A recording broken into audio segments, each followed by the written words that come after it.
The Book of Genesis. Genesis chapter 1.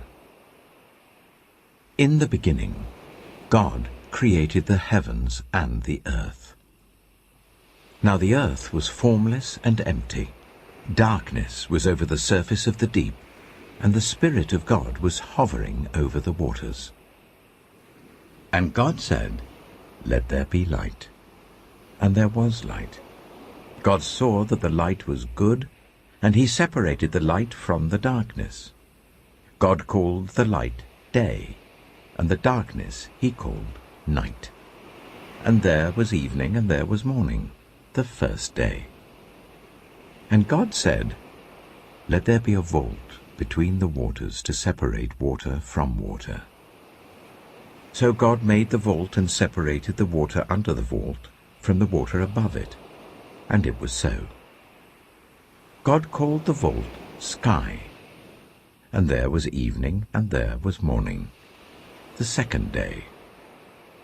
And God said, "Let the water under the sky be gathered to one place, and let dry ground appear." And it was so. God called the dry ground land, and the gathered waters he called seas. And God saw that it was good. Then God said, "Let the land produce vegetation, seed-bearing plants, and trees on the land that bear fruit with seed in it, according to their various kinds."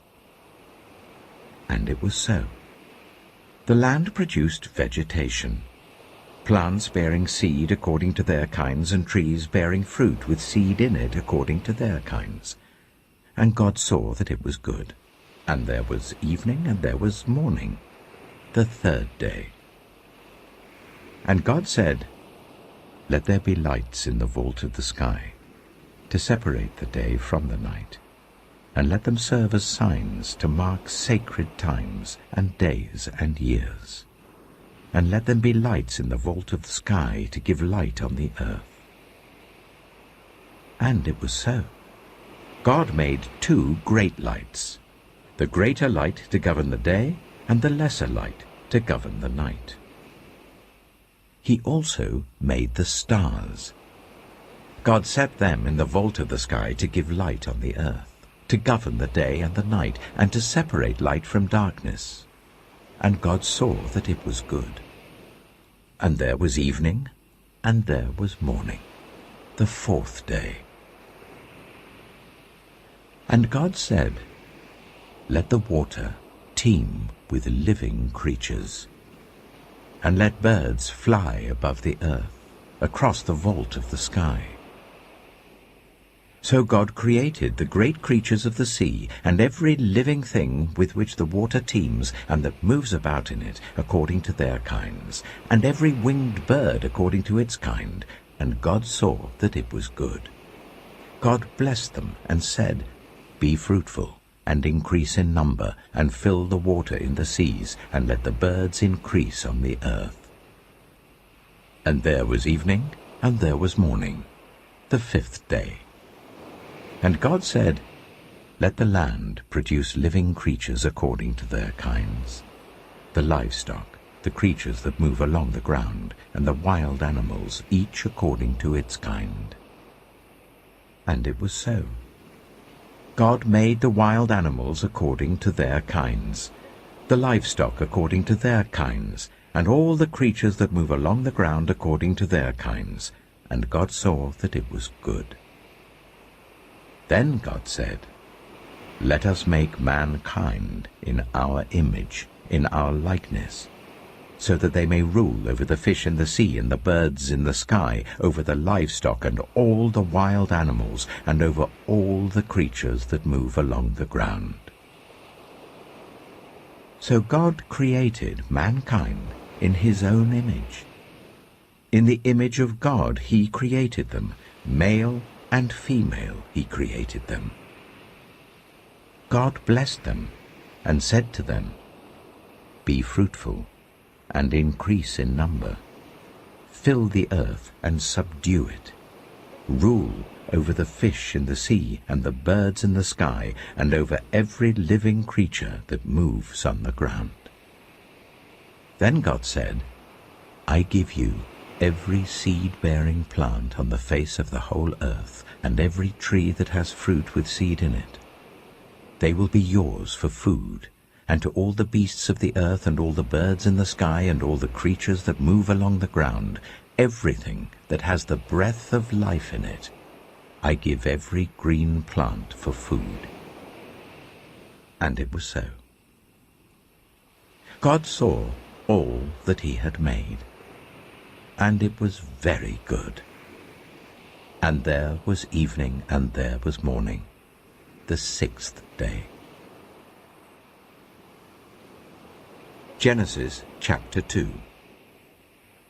Thus the heavens and the earth were completed in all their vast array. By the 7th day, God had finished the work he had been doing. So on the 7th day he rested from all his work. Then God blessed the 7th day and made it holy, because on it he rested from all the work of creating that he had done. This is the account of the heavens and the earth when they were created, when the Lord God made the earth and the heavens. Now no shrub had yet appeared on the earth, and no plant had yet sprung up. For the Lord God had not sent rain on the earth, and there was no one to work the ground. But streams came up from the earth and watered the whole surface of the ground. Then the Lord God formed a man from the dust of the ground, and breathed into his nostrils the breath of life. And the man became a living being. Now the Lord God had planted a garden in the east, in Eden, and there he put the man he had formed. The Lord God made all kinds of trees grow out of the ground, trees that were pleasing to the eye and good for food. In the middle of the garden were the tree of life and the tree of the knowledge of good and evil. A river watering the garden flowed from Eden. From there it was separated into 4 headwaters. The name of the first is the Pishon. It winds through the entire land of Havilah, where there is gold. The gold of that land is good. Aromatic resin and onyx are also there. The name of the second river is the Gihon. It winds through the entire land of Cush. The name of the third river is the Tigris. It runs along the east side of Ashur, and the fourth river is the Euphrates. The Lord God took the man and put him in the Garden of Eden to work it and take care of it. And the Lord God commanded the man, You are free to eat from any tree in the garden, but you must not eat from the tree of the knowledge of good and evil, for when you eat from it, you will certainly die. The Lord God said, It is not good for the man to be alone. I will make a helper suitable for him. Now the Lord God had formed out of the ground all the wild animals and all the birds in the sky. He brought them to the man to see what he would name them, and whatever the man called each living creature, that was its name. So the man gave names to all the livestock, the birds in the sky, and all the wild animals. But for Adam no suitable helper was found. So the Lord God caused the man to fall into a deep sleep. And while he was sleeping, he took one of the man's ribs and then closed up the place with flesh. Then the Lord God made a woman from the rib he had taken out of the man, and he brought her to the man. The man said, This is now bone of my bones and flesh of my flesh. She shall be called woman, for she was taken out of man. That is why a man leaves his father and mother and is united to his wife, and they become one flesh.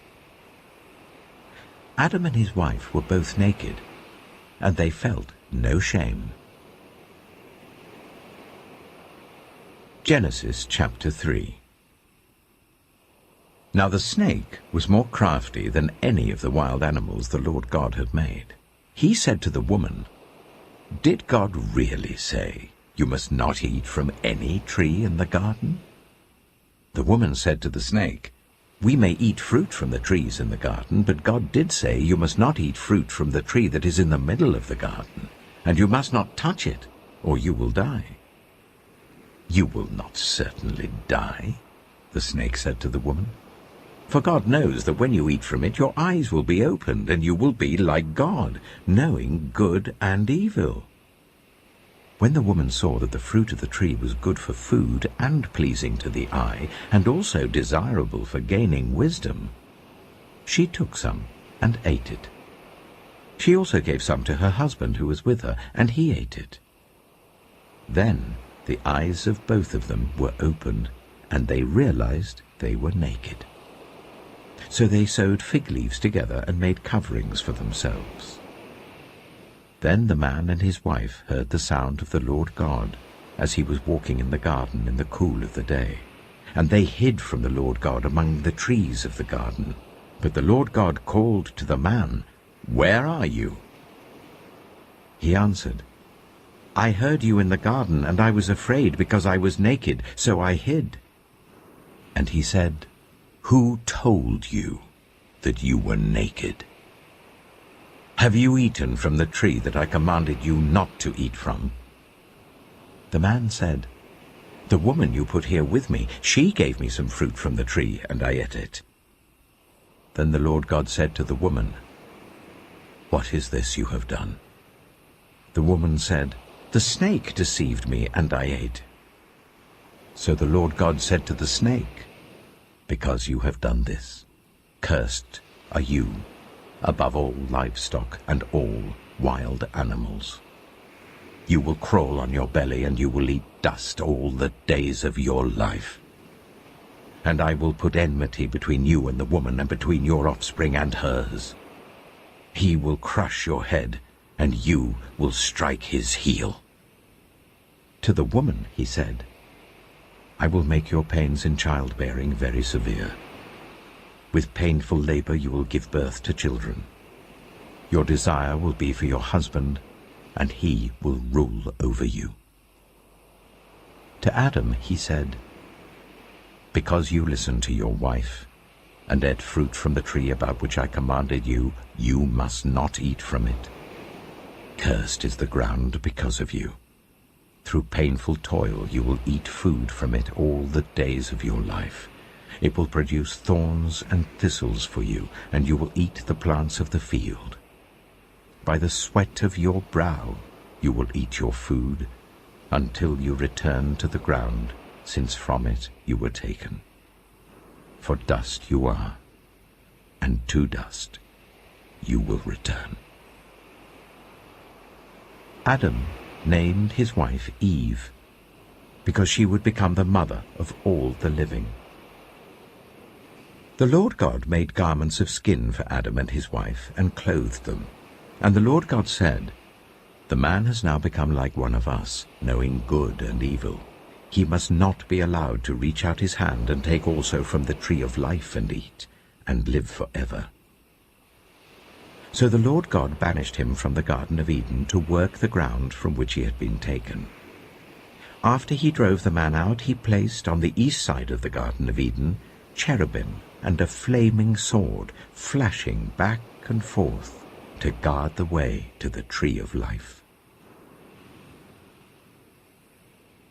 Genesis chapter 4.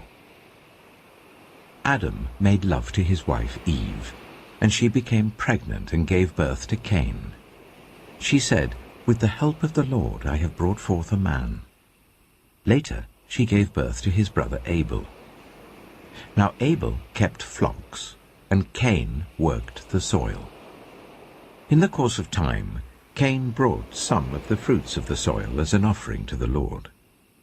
But Abel also brought an offering, fat portions from some of the firstborn of his flock. The Lord looked with favor on Abel and his offering, but on Cain and his offering he did not look with favor. So Cain was very angry, and his face was downcast. Then the Lord said to Cain, "Why are you angry? Why is your face downcast? If you do what is right, Will you not be accepted? But if you do not do what is right, sin is crouching at your door. It desires to have you, but you must rule over it." Now Cain said to his brother Abel, "Let's go out to the field." While they were in the field, Cain attacked his brother Abel and killed him. Then the Lord said to Cain, "Where is your brother Abel?" "I don't know," he replied. "Am I my brother's keeper?" The Lord said, "What have you done? Listen, your brother's blood cries out to me from the ground. Now you are under a curse and driven from the ground, which opened its mouth to receive your brother's blood from your hand. When you work the ground, it will no longer yield its crops for you. You will be a restless wanderer on the earth." Cain said to the Lord, "My punishment is more than I can bear. Today you are driving me from the land, and I will be hidden from your presence. I will be a restless wanderer on the earth, and whoever finds me will kill me." But the Lord said to him, "Not so. Anyone who kills Cain will suffer vengeance 7 times over."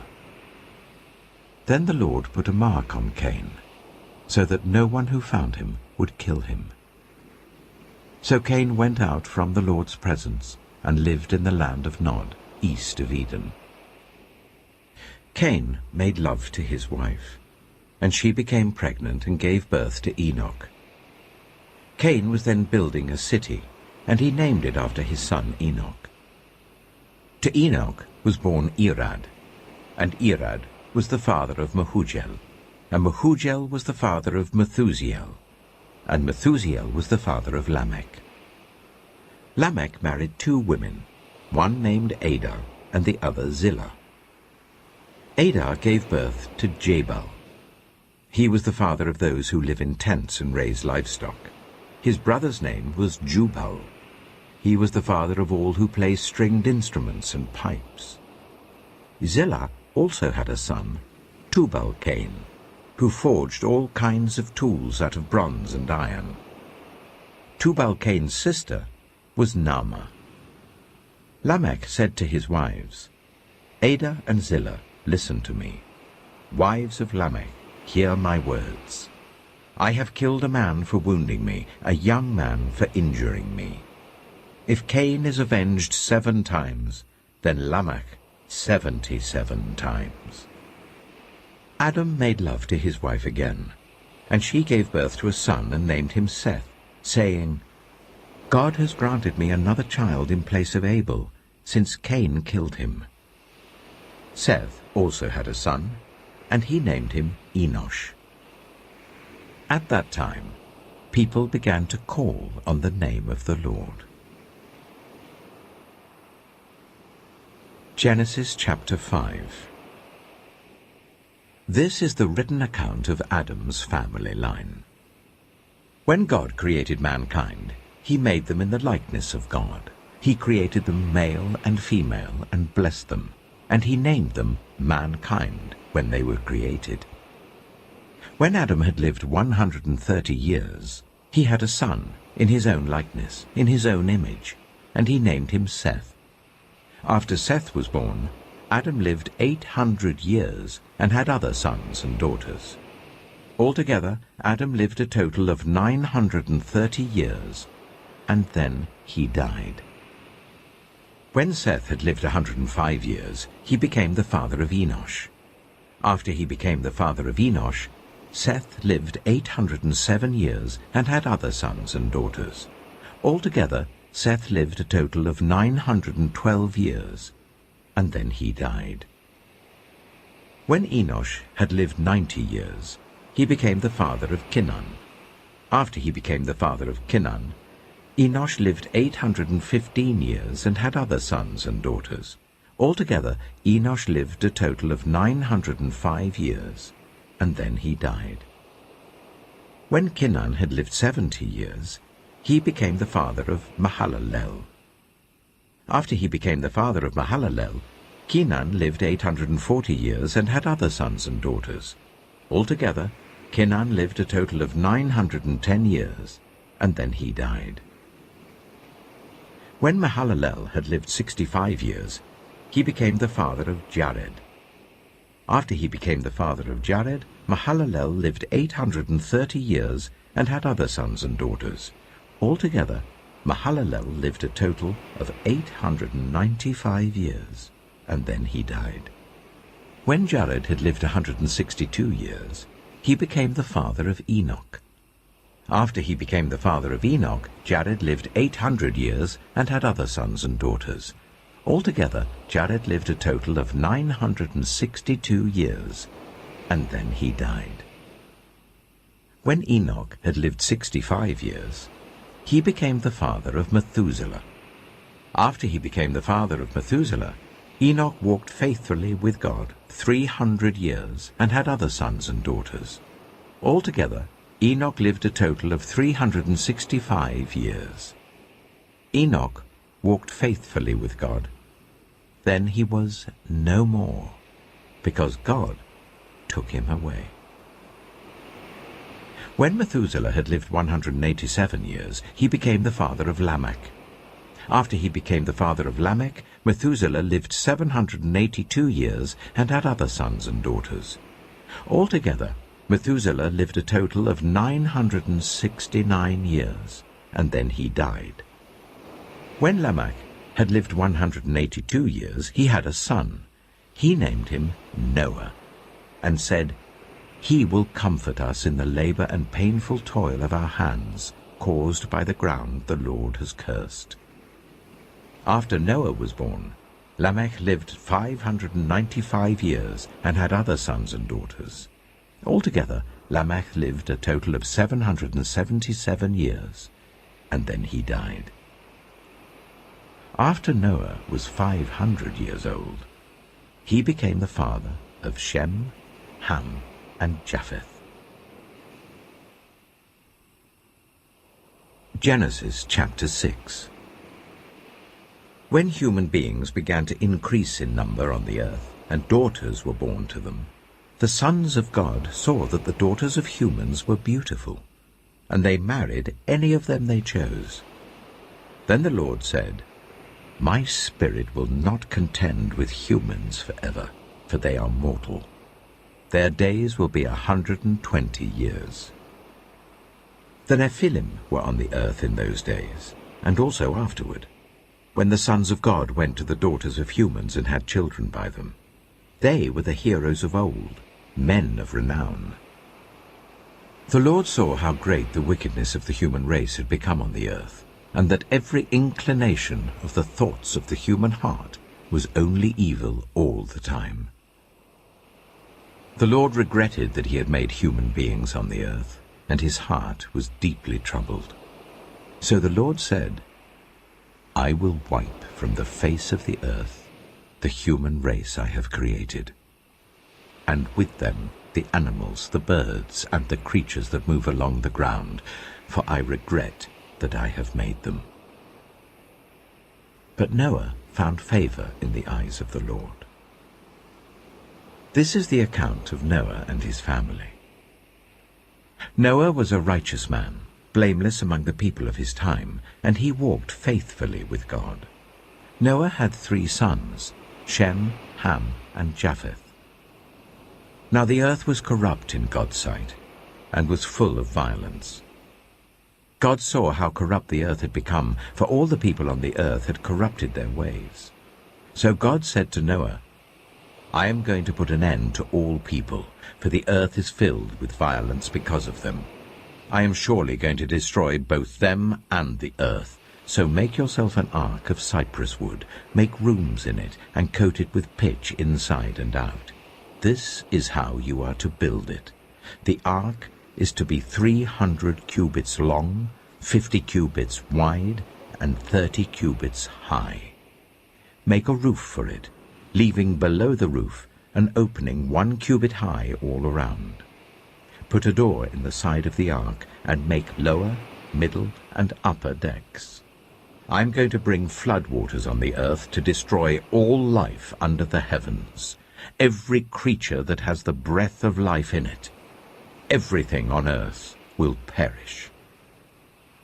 But I will establish my covenant with you, and you will enter the ark, you and your sons and your wife and your sons' wives with you.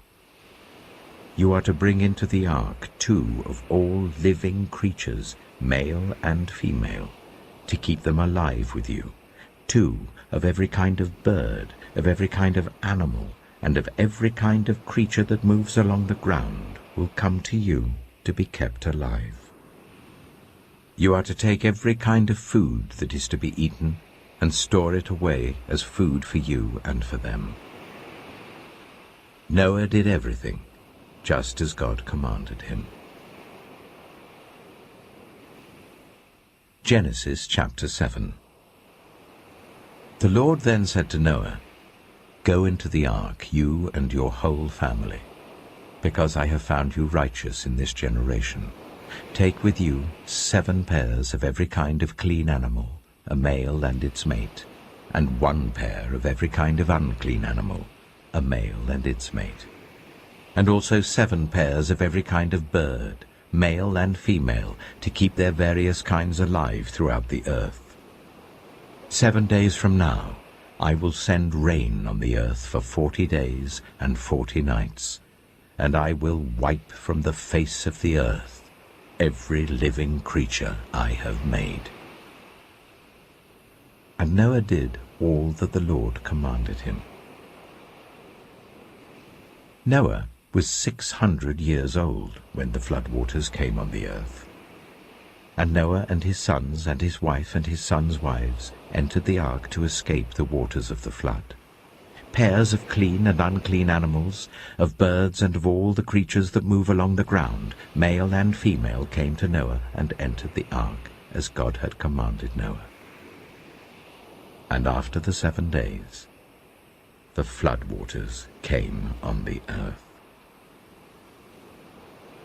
In the 600th year of Noah's life, on the 17th day of the 2nd month, on that day, all the springs of the great deep burst forth, and the floodgates of the heavens were opened, and rain fell on the earth 40 days and 40 nights.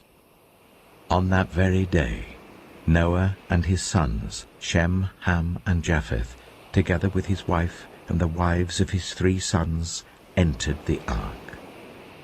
They had with them every wild animal according to its kind, all livestock according to their kinds, every creature that moves along the ground according to its kind, and every bird according to its kind, everything with wings. Pairs of all creatures that have the breath of life in them came to Noah and entered the ark. The animals going in were male and female of every living thing, as God had commanded Noah. Then the Lord shut him in. For 40 days the flood kept coming on the earth. And as the waters increased, they lifted the ark high above the earth. The waters rose and increased greatly on the earth, and the ark floated on the surface of the water. They rose greatly on the earth, and all the high mountains under the entire heavens were covered. The waters rose and covered the mountains to a depth of more than 15 cubits. Every living thing that moved on land perished. Birds, livestock, wild animals, all the creatures that swarm over the earth, and all mankind. Everything on dry land that had the breath of life in its nostrils died. Every living thing on the face of the earth was wiped out, people and animals and the creatures that move along the ground, and the birds were wiped from the earth. Only Noah was left, and those with him in the ark. The waters flooded the earth for 150 days. Genesis chapter 8. But God remembered Noah and all the wild animals and the livestock that were with him in the ark. And he sent a wind over the earth, and the waters receded. Now the springs of the deep and the floodgates of the heavens had been closed, and the rain had stopped falling from the sky. The water receded steadily from the earth. At the end of the 150 days, the water had gone down. And on the 17th day of the 7th month, the ark came to rest on the mountains of Ararat. The waters continued to recede until the 10th month, and on the first day of the 10th month, the tops of the mountains became visible. After 40 days, Noah opened a window he had made in the ark and sent out a raven, and it kept flying back and forth until the water had dried up from the earth. Then he sent out a dove to see if the water had receded from the surface of the ground. But the dove could find nowhere to perch because there was water over all the surface of the earth. So it returned to Noah in the ark. He reached out his hand and took the dove and brought it back to himself in the ark. He waited 7 more days and again sent out the dove from the ark. When the dove returned to him in the evening, there in its beak was a freshly plucked olive leaf. Then Noah knew that the water had receded from the earth. He waited 7 more days and sent the dove out again, but this time it did not return to him. By the first day of the 1st month of Noah's 601st year, the water had dried up from the earth. Noah then removed the covering from the ark and saw that the surface of the ground was dry. By the 27th day of the 2nd month, the earth was completely dry. Then God said to Noah, "Come out of the ark, you and your wife and your sons and their wives. Bring out every kind of living creature that is with you, the birds, the animals, and all the creatures that move along the ground, so they can multiply on the earth and be fruitful and increase in number on it." So Noah came out, together with his sons and his wife and his sons' wives.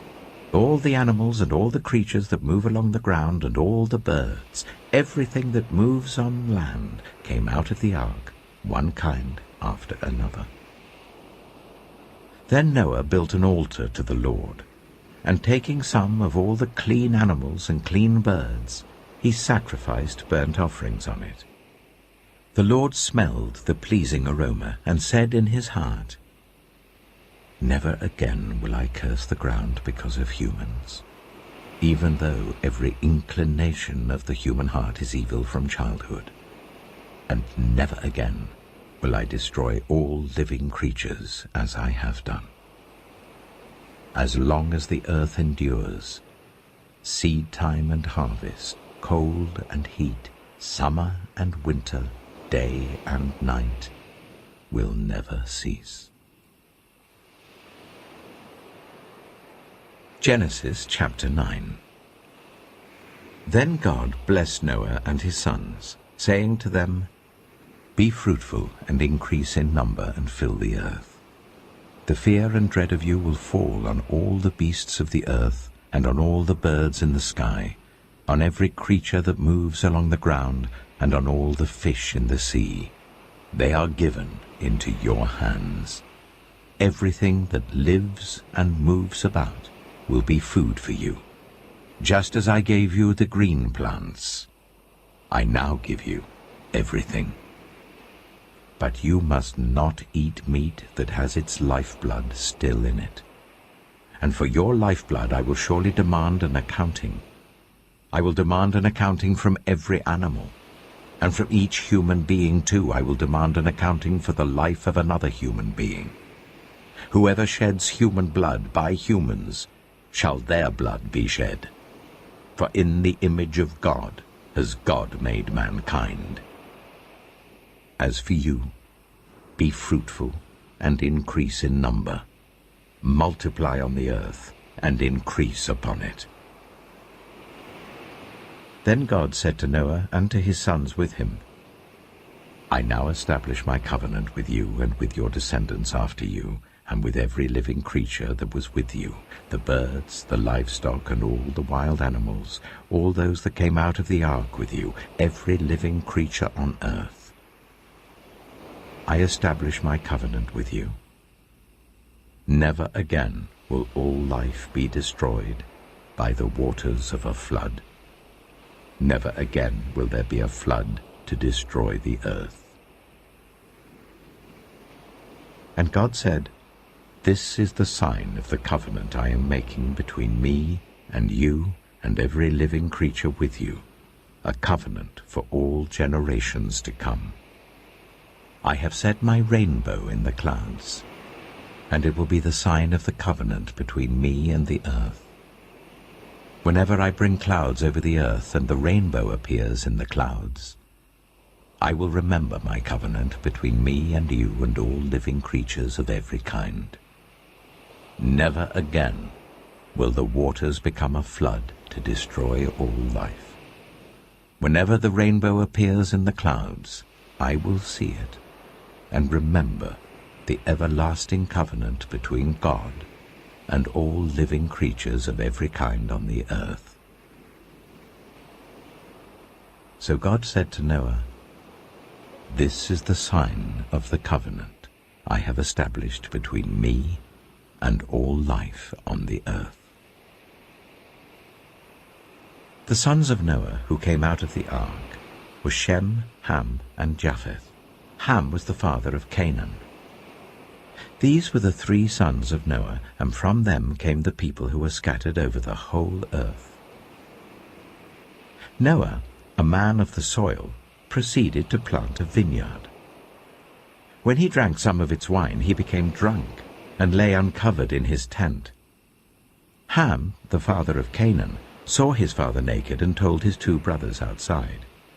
But Shem and Japheth took a garment and laid it across their shoulders. Then they walked in backward and covered their father's naked body. Their faces were turned the other way, so that they would not see their father naked.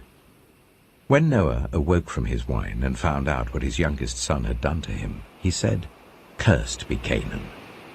The lowest of slaves will he be to his brothers."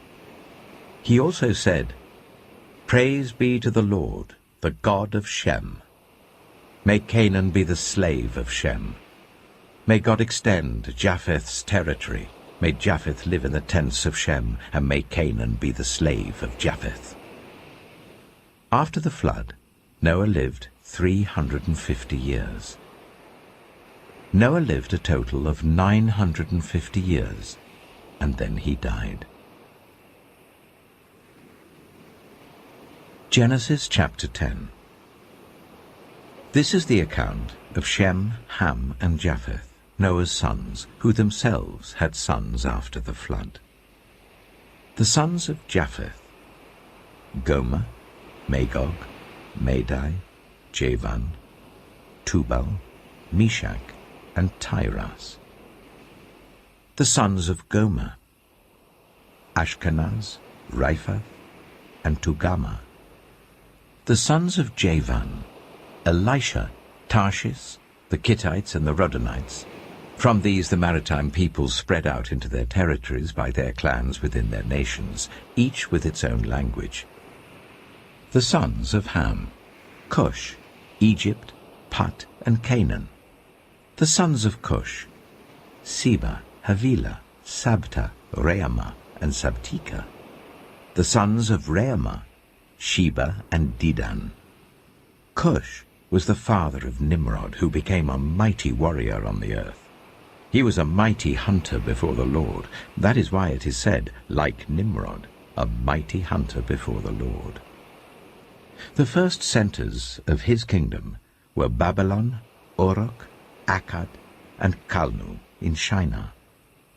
From that land he went to Assyria, where he built Nineveh, Rehoboth, Calah, and Resen, which is between Nineveh and Calah, which is the great city.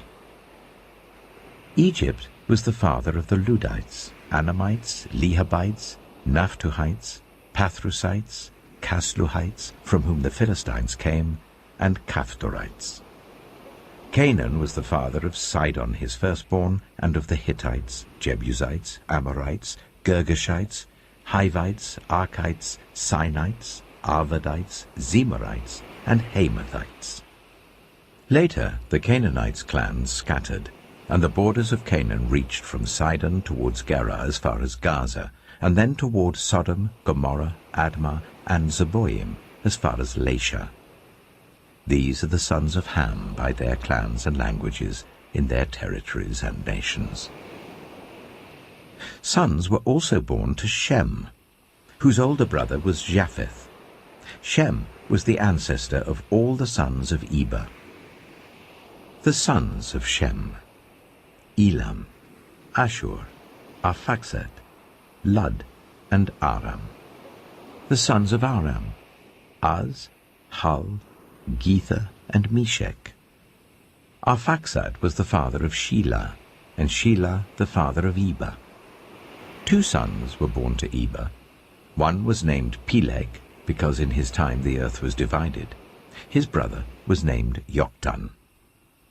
Joktan was the father of Almodad, Sheleph, Hazamepheth, Jirah, Hadoram, Uzal, Dilah, Obal, Abimael, Sheba, Ophir, Havilah, and Jobab.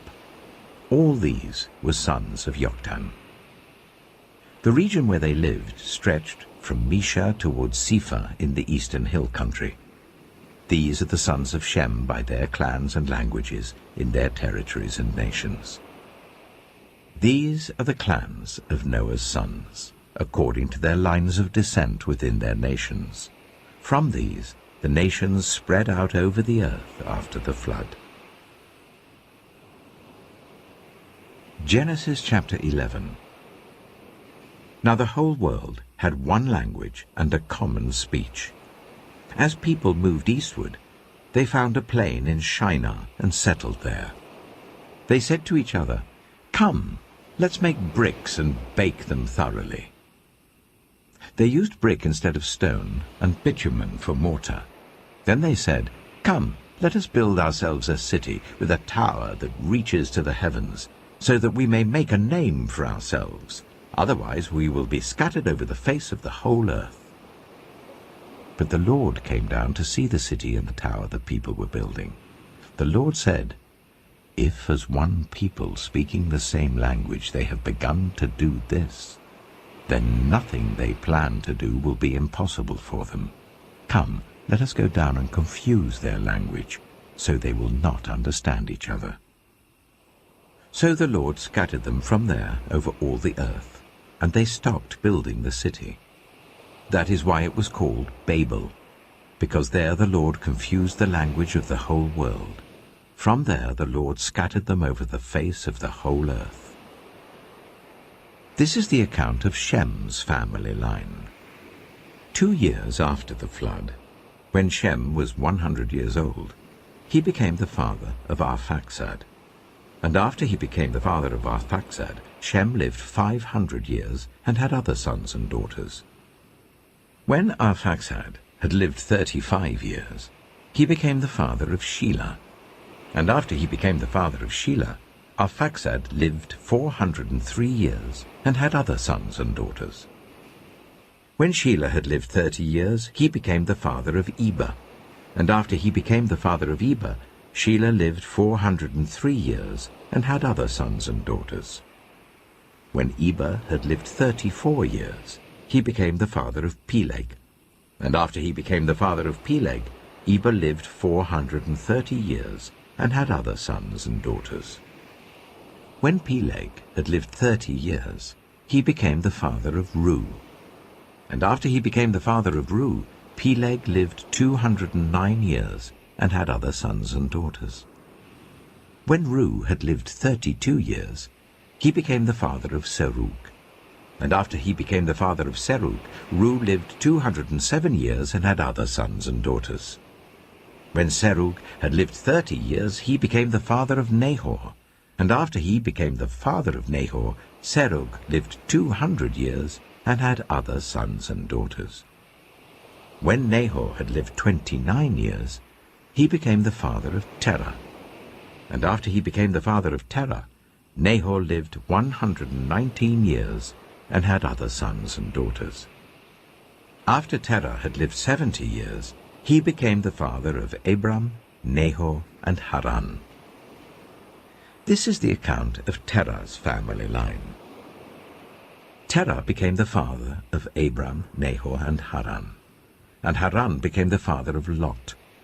While his father Terah was still alive, Haran died in Ur of the Chaldeans in the land of his birth. Abram and Nahor both married. The name of Abram's wife was Sarai, and the name of Nahor's wife was Milcah. She was the daughter of Haran, the father of both Milcah and Iscah. Now Sarai was childless because she was not able to conceive. Terah took his son Abram, his grandson Lot, son of Haran, and his daughter-in-law Sarai, the wife of his son Abram, and together they set out from Ur of the Chaldeans to go to Canaan. But when they came to Haran, they settled there. Terah lived 205 years, and he died in Haran. Genesis chapter 12. The Lord had said to Abram, "Go from your country, your people and your father's household, to the land I will show you. I will make you into a great nation, and I will bless you. I will make your name great, and you will be a blessing. I will bless those who bless you, and whoever curses you I will curse, and all peoples on earth will be blessed through you." So Abram went as the Lord had told him, and Lot went with him. Abram was 75 years old when he set out from Haran. He took his wife Sarai, his nephew Lot, all the possessions they had accumulated, and the people they had acquired in Haran, and they set out for the land of Canaan, and they arrived there. Abram travelled through the land as far as the site of the great tree of Moreh at Shechem. At that time the Canaanites were in the land. The Lord appeared to Abram and said, "To your offspring I will give this land." So he built an altar there to the Lord who had appeared to him.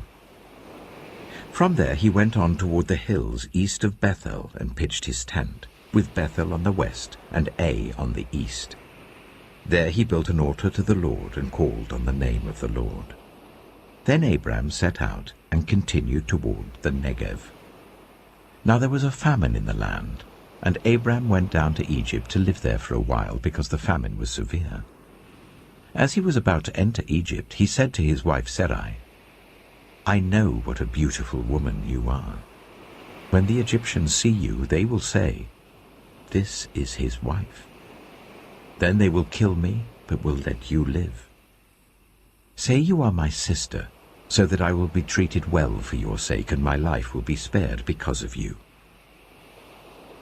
When Abram came to Egypt, the Egyptians saw that Sarai was a very beautiful woman.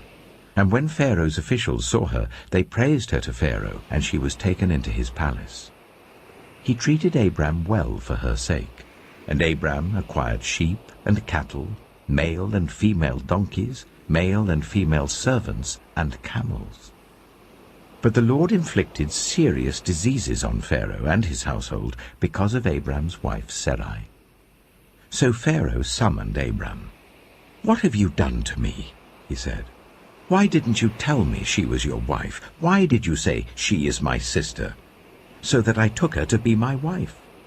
Now then, here is your wife. Take her and go." Then Pharaoh gave orders about Abram to his men, and they sent him on his way with his wife and everything he had. Genesis chapter 13. So Abram went up from Egypt to the Negev with his wife and everything he had, and Lot went with him. Abram had become very wealthy in livestock and in silver and gold. From the Negev he went from place to place until he came to Bethel, to the place between Bethel and Ai where his tent had been earlier, and where he had first built an altar. There Abram called on the name of the Lord. Now Lot, who was moving about with Abram, also had flocks and herds and tents. But the land could not support them while they stayed together, for their possessions were so great that they were not able to stay together. And quarreling arose between Abram's herdsmen and Lot's. The Canaanites and Perizzites were also living in the land at that time. So Abram said to Lot, "Let's not have any quarreling between you and me and between your herdsmen and mine, for we are close relatives. Is not the whole land before you? Let's part company. If you go to the left, I'll go to the right. If you go to the right, I'll go to the left." Lot looked around and saw that the whole plain of the Jordan toward Zoar was well watered, like the garden of the Lord, like the land of Egypt. This was before the Lord destroyed Sodom and Gomorrah. So Lot chose for himself the whole plain of the Jordan and set out toward the east. The two men parted company. Abram lived in the land of Canaan, while Lot lived among the cities of the plain and pitched his tents near Sodom. Now the people of Sodom were wicked and were sinning greatly against the Lord. The Lord said to Abram, after Lot had parted from him, "Look around from where you are, to the north and south, to the east and west. All the land that you see, I will give to you and your offspring forever. I will make your offspring like the dust of the earth, so that if anyone could count the dust, then your offspring could be counted. Go, walk through the length and breadth of the land, for I am giving it to you." So Abram went to live near the great trees of Mamre at Hebron, where he pitched his tents. There he built an altar to the Lord. Genesis chapter 14. At the time when Amraphel was king of Shinar, Arioch, king of Elasar, Kedorlaomer, king of Elam, and Tidal, king of Goyim, these kings went to war against Bera, king of Sodom, Bersha, king of Gomorrah, Shinab, king of Admah, Shemeba, king of Zeboim, and the king of Bela, that is Zoar. All these latter kings joined forces in the valley of Siddim, that is the Dead Sea Valley. For 12 years they had been subject to Kedorlaomer, but in the 13th year they rebelled. In the 14th year, Kedorlaomer and the kings allied with him went out and defeated the Rephaites in Ashtaroth-Karnaim, the Zuzites in Ham, the Emites in Sheva, Kiriathaim, and the Horites in the hill country of Seir as far as El-Paran, near the desert. Then they turned back and went to En-Mishpat, that is Kadesh, and they conquered the whole territory of the Amalekites, as well as the Amorites who were living in Hazazon-Tamar. Then the king of Sodom, the king of Gomorrah, the king of Admah, the king of Zeboim, and the king of Bela, that is Zoar, marched out and drew up their battle lines in the valley of Siddim against Kedorlaomer, king of Elam, Tidal, king of Goim, Amraphel, king of Shinar, and Arioch, king of Elasar, 4 kings against 5. Now the valley of Siddim was full of tar pits, and when the kings of Sodom and Gomorrah fled, some of the men fell into them, and the rest fled to the hills. The 4 kings seized all the goods of Sodom and Gomorrah and all their food. Then they went away. They also carried off Abram's nephew, Lot, and his possessions, since he was living in Sodom. A man who had escaped came and reported this to Abram the Hebrew. Now Abram was living near the great trees of Mamre the Amorite, a brother of Eshcol and Ane, all of whom were allied with Abram. When Abram heard that his relative had been taken captive, he called out 318 trained men born in his household, and went in pursuit as far as Dan. During the night, Abram divided his men to attack them, and he routed them, pursuing them as far as Hobah, north of Damascus. He recovered all the goods and brought back his relative Lot and his possessions, together with the women and the other people.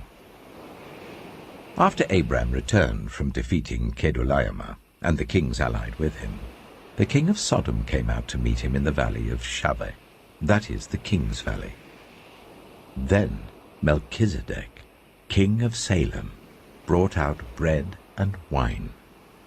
He was priest of God Most High, and he blessed Abram, saying, "Blessed be Abram by God Most High, creator of heaven and earth.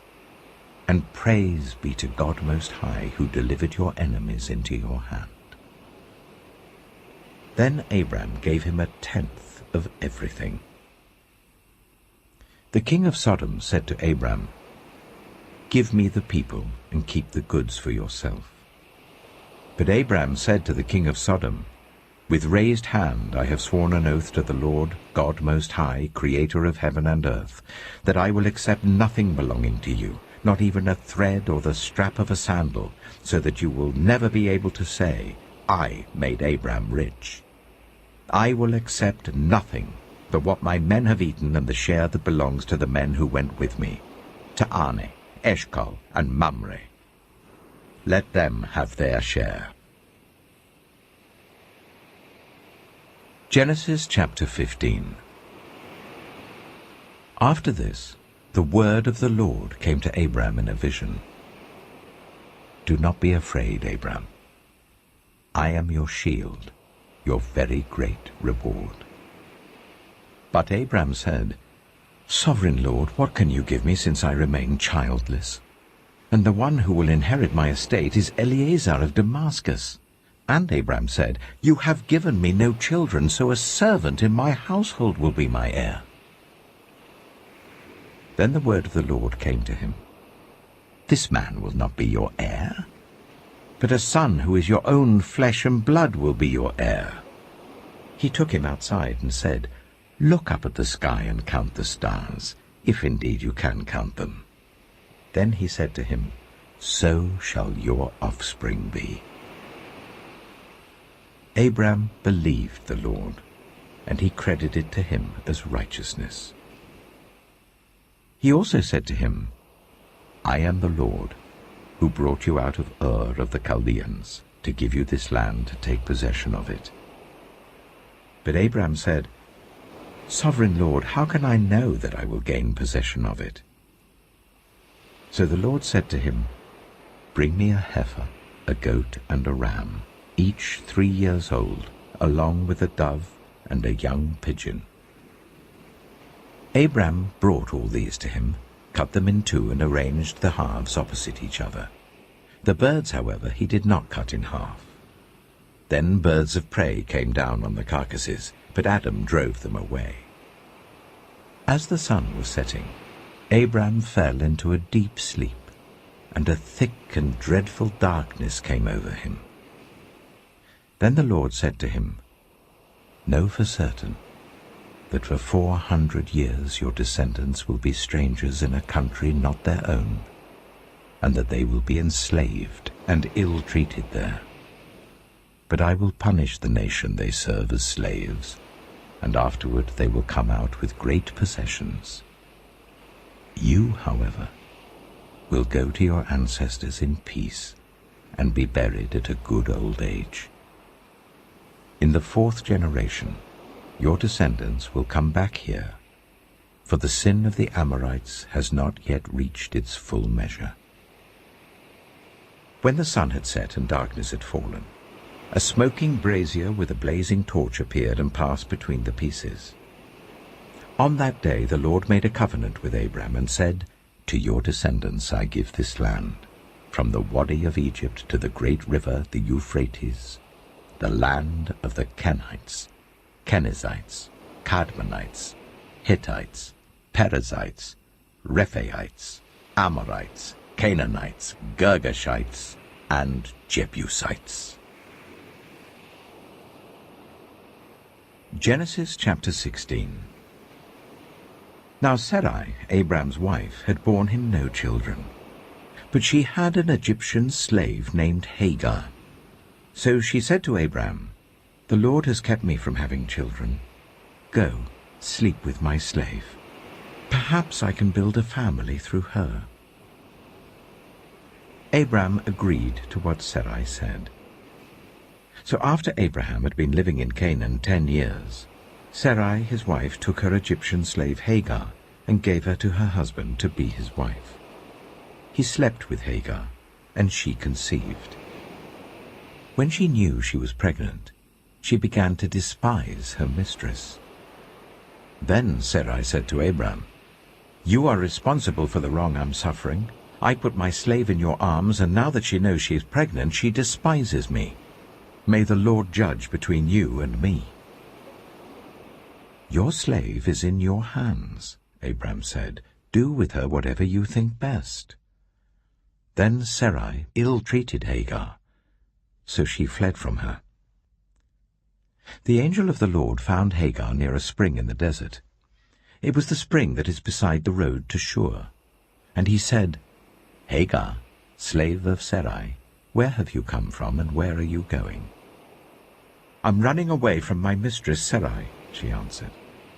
Then the angel of the Lord told her, "Go back to your mistress and submit to her." The angel added, "I will increase your descendants so much that they will be too numerous to count." The angel of the Lord also said to her, "You are now pregnant, and you will give birth to a son. You shall name him Ishmael, for the Lord has heard of your misery. He will be a wild donkey of a man. His hand will be against everyone, and everyone's hand against him, and he will live in hostility towards all his brothers." She gave this name to the Lord who spoke to her, "You are the God who sees me." For she said, "I have now seen the one who sees me."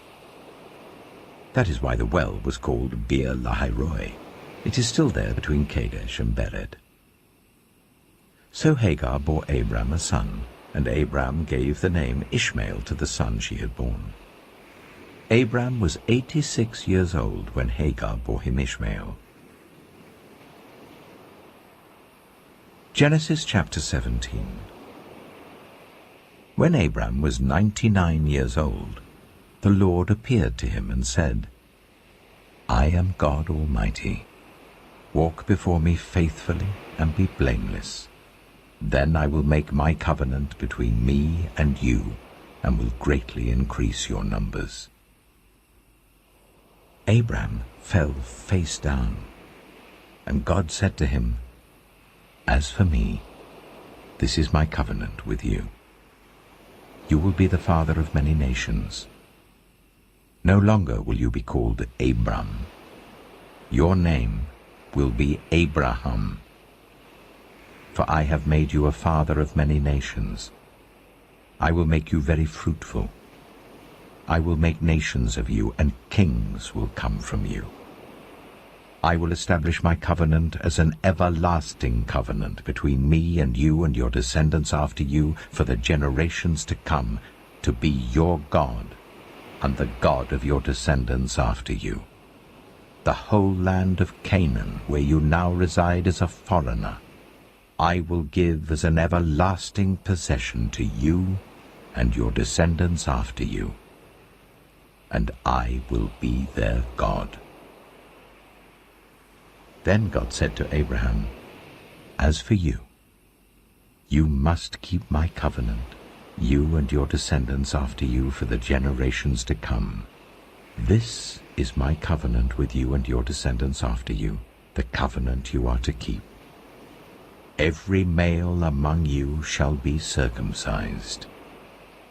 You are to undergo circumcision, and it will be the sign of the covenant between me and you. For the generations to come, every male among you who is 8 days old must be circumcised, including those born in your household or bought with money from a foreigner. Those who are not your offspring, whether born in your household or bought with your money, they must be circumcised. My covenant in your flesh is to be an everlasting covenant. Any uncircumcised male who has not been circumcised in the flesh will be cut off from his people. He has broken my covenant."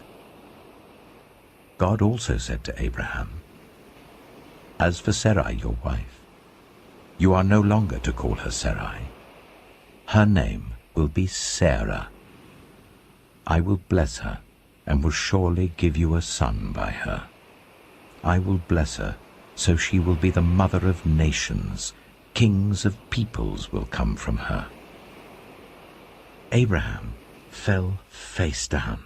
He laughed and said to himself, "Will a son be born to a man 100 years old? Will Sarah bear a child at the age of 90? And Abraham said to God, If only Ishmael might live under your blessing. Then God said, Yes, but your wife Sarah will bear you a son, and you will call him Isaac. I will establish my covenant with him as an everlasting covenant for his descendants after him. And as for Ishmael, I have heard you. I will surely bless him. I will make him fruitful, and will greatly increase his numbers. He will be the father of 12 rulers, and I will make him into a great nation. But my covenant I will establish with Isaac, whom Sarah will bear to you by this time next year. When he had finished speaking with Abraham, God went up from him.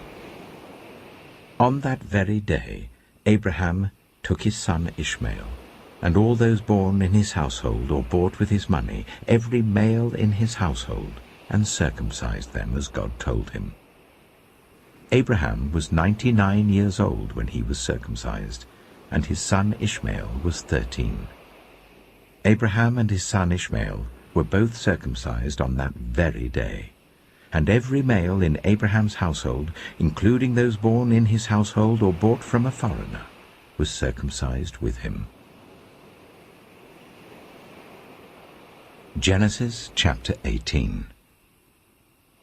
The Lord appeared to Abraham near the great trees of Mamre, while he was sitting at the entrance to his tent in the heat of the day.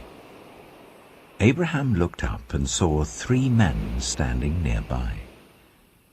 When he saw them, he hurried from the entrance of his tent to meet them and bowed low to the ground. He said, If I have found favor in your eyes, my Lord, do not pass your servant by. Let a little water be brought, and then you may all wash your feet and rest under this tree. Let me get you something to eat, so you can be refreshed and then go on your way, now that you have come to your servant. Very well, they answered. Do as you say. So Abraham hurried into the tent to Sarah.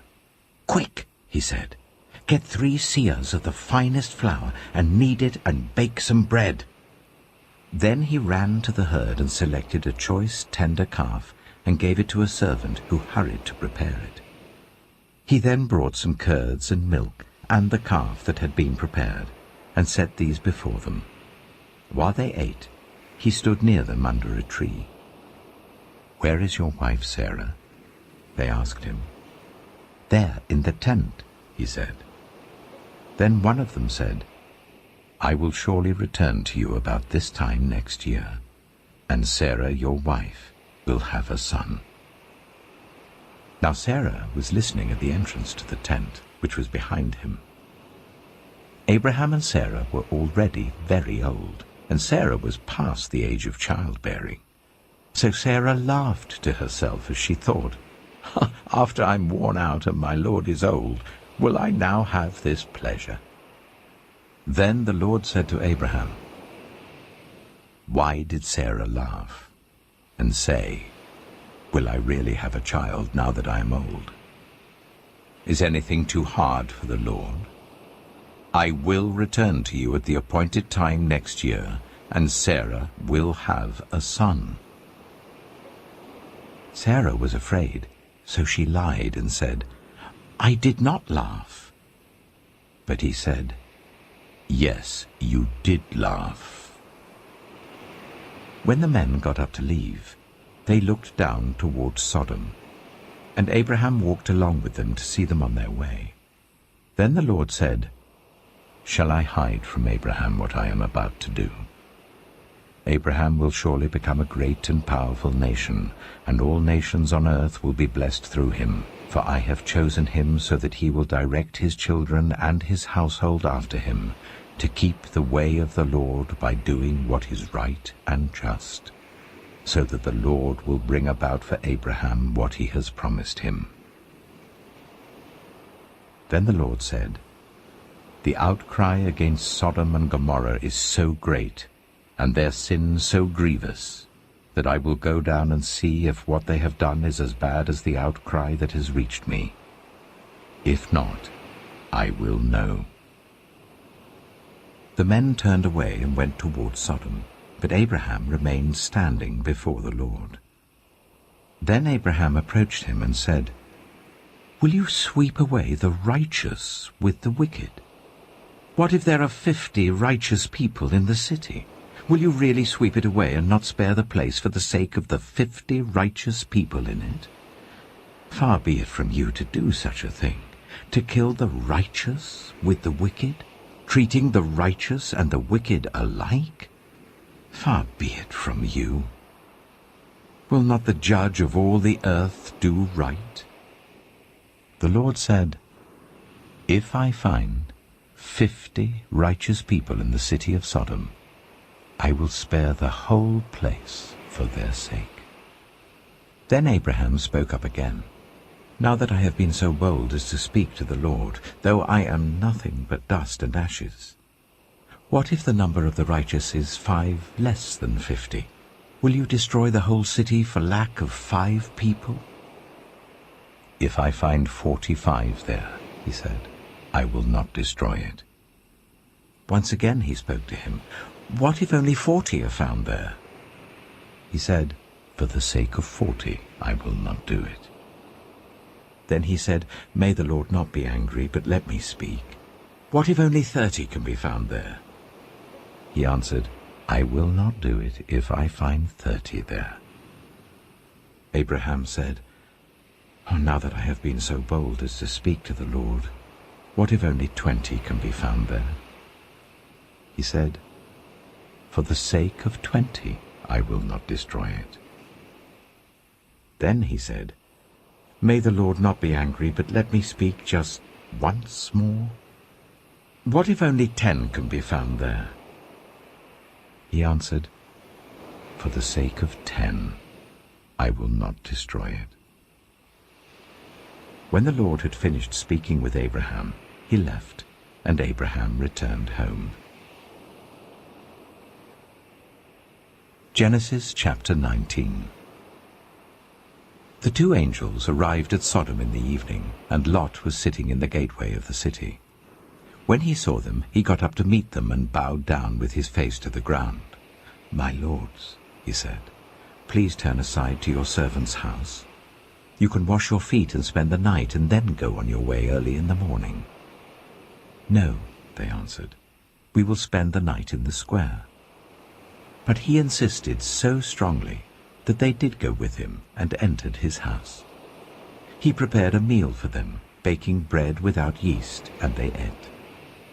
Before they had gone to bed, all the men from every part of the city of Sodom, both young and old, surrounded the house.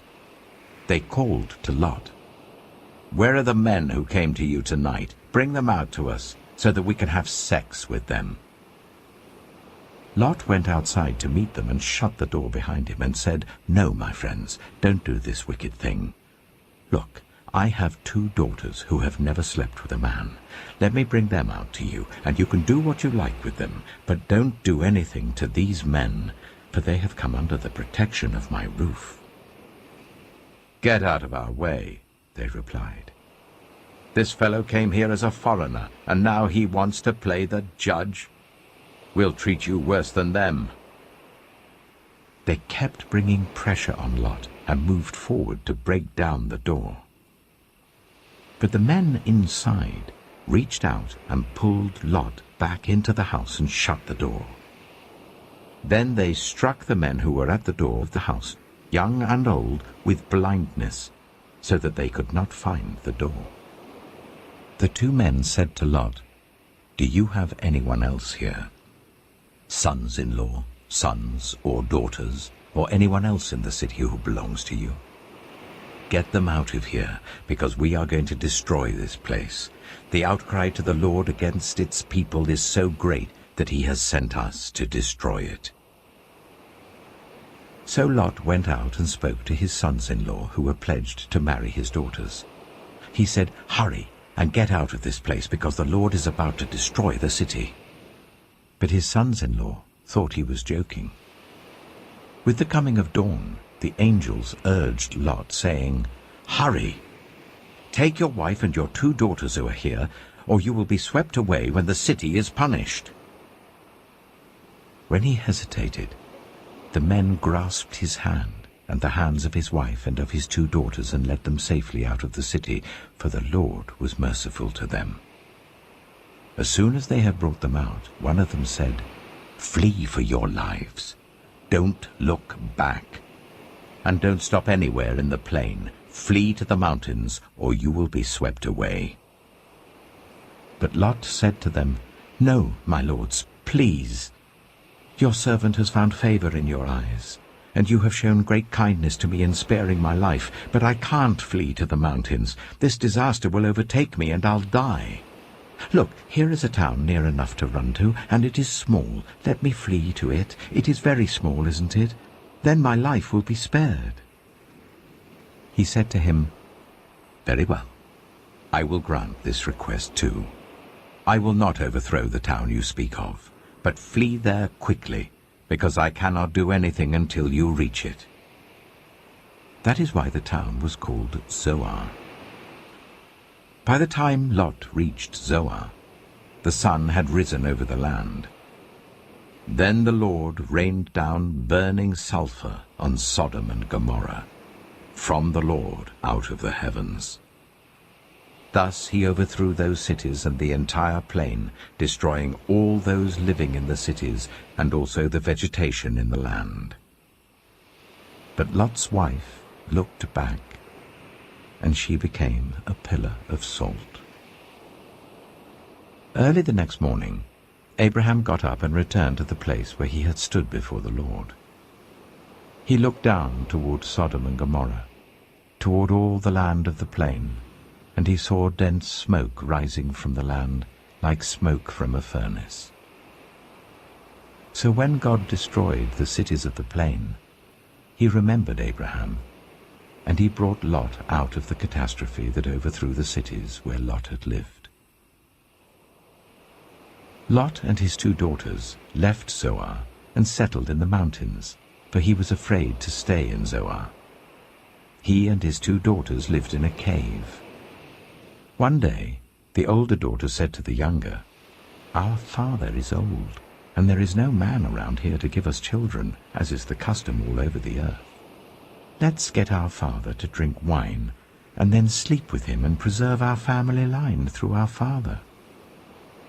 That night they got their father to drink wine, and the older daughter went in and slept with him. He was not aware of it when she laid down or when she got up. The next day the older daughter said to the younger, "Last night I slept with my father. Let's get him to drink wine again tonight, and you go in and sleep with him, so we can preserve our family line through our father." So they got their father to drink wine that night also, and the younger daughter went in and slept with him. Again he was not aware of it when she laid down or when she got up. So both of Lot's daughters became pregnant by their father. The older daughter had a son, and she named him Moab. He is the father of the Moabites of today. The younger daughter also had a son, and she named him Ben-Ami. He is the father of the Ammonites of today. Genesis chapter 20. Now Abraham moved on from there into the region of the Negev and lived between Kadesh and Shur. For a while he stayed in Gerar, and there Abraham said of his wife Sarah, "She is my sister." Then Abimelech, king of Gerar, sent for Sarah and took her. But God came to Abimelech in a dream one night and said to him, "You are as good as dead because of the woman you have taken.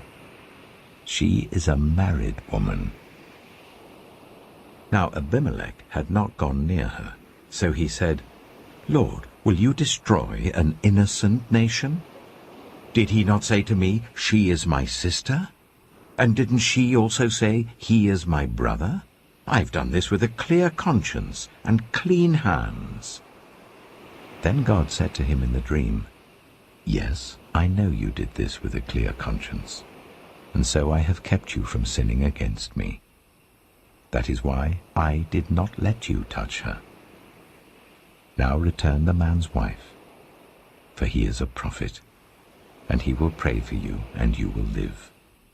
But if you do not return her, you may be sure that you and all who belong to you will die." Early the next morning, Abimelech summoned all his officials, and when he told them all that had happened, they were very much afraid. Then Abimelech called Abraham in and said, "What have you done to us? How have I wronged you that you have brought such guilt upon me and my kingdom? You have done things to me that should never be done." And Abimelech asked Abraham, "What was your reason for doing this?" Abraham replied, "I said to myself, 'There is surely no fear of God in this place, and they will kill me because of my wife. Besides, she really is my sister, the daughter of my father, though not of my mother, and she became my wife. And when God caused me to wander from my father's household, I said to her, This is how you can show your love to me. Everywhere we go, say of me, He is my brother.'" Then Abimelech brought sheep and cattle and male and female slaves and gave them to Abraham, and he returned Sarah his wife to him.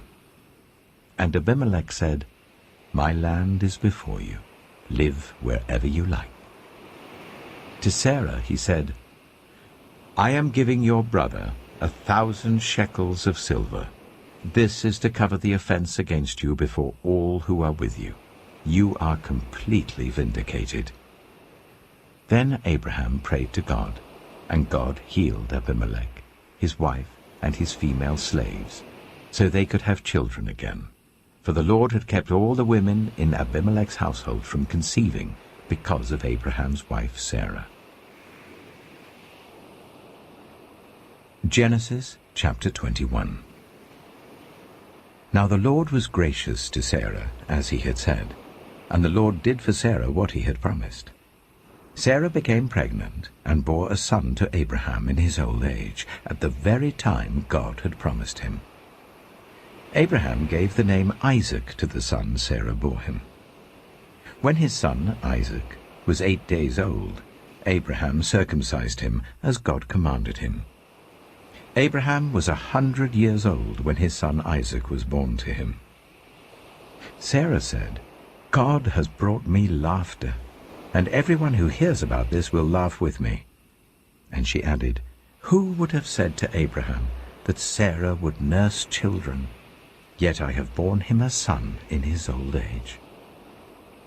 The child grew and was weaned, and on the day Isaac was weaned, Abraham held a great feast. But Sarah saw that the son whom Hagar the Egyptian had borne to Abraham was mocking, and she said to Abraham, "Get rid of that slave woman and her son, for that woman's son will never share in the inheritance with my son Isaac." The matter distressed Abraham greatly because it concerned his son. But God said to him, "Do not be so distressed about the boy and your slave woman. Listen to whatever Sarah tells you, because it is through Isaac that your offspring will be reckoned. I will make the son of the slave into a nation also, because he is your offspring." Early the next morning Abraham took some food and a skin of water and gave them to Hagar. He set them on her shoulders and then sent her off with the boy. She went on her way and wandered in the desert of Beersheba. When the water in the skin was gone, she put the boy under one of the bushes. Then she went off and sat down about a bow shot away, for she thought, "I cannot watch the boy die." And as she sat there, she began to sob. God heard the boy crying. And the angel of God called to Hagar from heaven and said to her, "What is the matter, Hagar? Do not be afraid. God has heard the boy crying as he lies there. Lift the boy up and take him by the hand, for I will make him into a great nation." Then God opened her eyes, and she saw a well of water. So she went and filled the skin with water and gave the boy a drink. God was with the boy as he grew up, He lived in the desert and became an archer. While he was living in the desert of Paran, his mother got a wife for him from Egypt. At that time, Abimelech and Phicol, the commander of his forces, said to Abraham, "God is with you in everything you do. Now swear to me here before God that you will not deal falsely with me or my children or my descendants. Show to me and the country where you now reside as a foreigner the same kindness I have shown to you." Abraham said, "I swear it." Then Abraham complained to Abimelech about a well of water that Abimelech's servants had seized. But Abimelech said, "I don't know who has done this. You did not tell me, and I heard about it only today." So Abraham brought sheep and cattle and gave them to Abimelech, and the two men made a treaty. Abraham set apart 7 ewe lambs from the flock, and Abimelech asked Abraham, "What is the meaning of these 7 ewe lambs you have set apart by themselves?"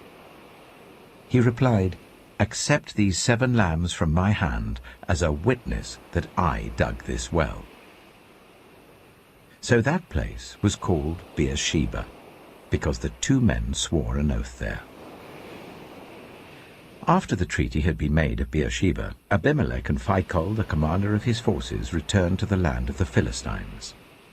Abraham planted a tamarisk tree in Beersheba, and there he called on the name of the Lord, the eternal God. And Abraham stayed in the land of the Philistines for a long time. Genesis chapter 22. Sometime later, God tested Abraham. He said to him, "Abraham." "Here I am," he replied. Then God said, "Take your son, your only son, whom you love, Isaac, and go to the region of Moriah. Sacrifice him there as a burnt offering on a mountain I will show you." Early the next morning, Abraham got up and loaded his donkey. He took with him 2 of his servants and his son Isaac. When he had cut enough wood for the burnt offering, he set out for the place God had told him about. On the 3rd day, Abraham looked up and saw the place in the distance. He said to his servants, "Stay here with the donkey while I and the boy go over there. We will worship, and then we will come back to you." Abraham took the wood for the burnt offering and placed it on his son Isaac, and he himself carried the fire and the knife. As the 2 of them went on together, Isaac spoke up and said to his father Abraham, "Father?" "Yes, my son," Abraham replied. "The fire and wood are here," Isaac said. "But where is the lamb for the burnt offering?" Abraham answered, "God himself will provide the lamb for the burnt offering, my son." And the 2 of them went on together. When they reached the place God had told him about, Abraham built an altar there and arranged the wood on it. He bound his son Isaac and laid him on the altar on top of the wood. Then he reached out his hand and took the knife to slay his son. But the angel of the Lord called out to him from heaven, "Abraham! Abraham!" "Here I am," he replied. "Do not lay a hand on the boy," he said. "Do not do anything to him. Now I know that you fear God, because you have not withheld from me your son, your only son." Abraham looked up, and there in the thicket he saw a ram caught by its horns.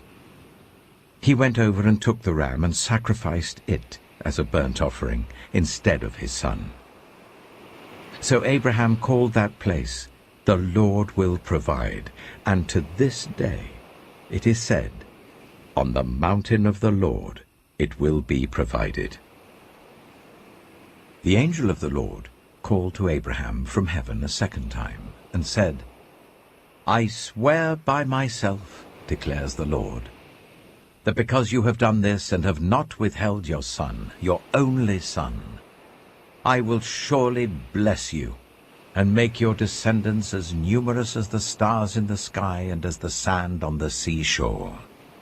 Your descendants will take possession of the cities of their enemies, and through your offspring all nations on earth will be blessed, because you have obeyed me." Then Abraham returned to his servants, and they set off together for Beersheba. And Abraham stayed in Beersheba. Some time later, Abraham was told, "Milcah is also a mother. She has borne sons to your brother Nahor. Uz the firstborn, Buz his brother, Kemuel the father of Aram, Kesed, Hazo, Pildash, Jiplah, and Bethuel. Bethuel became the father of Rebekah. Milcah bore these 8 sons to Abraham's brother Nahor. His concubine, whose name was Rumah, also had sons, Tebah, Gaham, Tahash, and Maacah. Genesis chapter 23.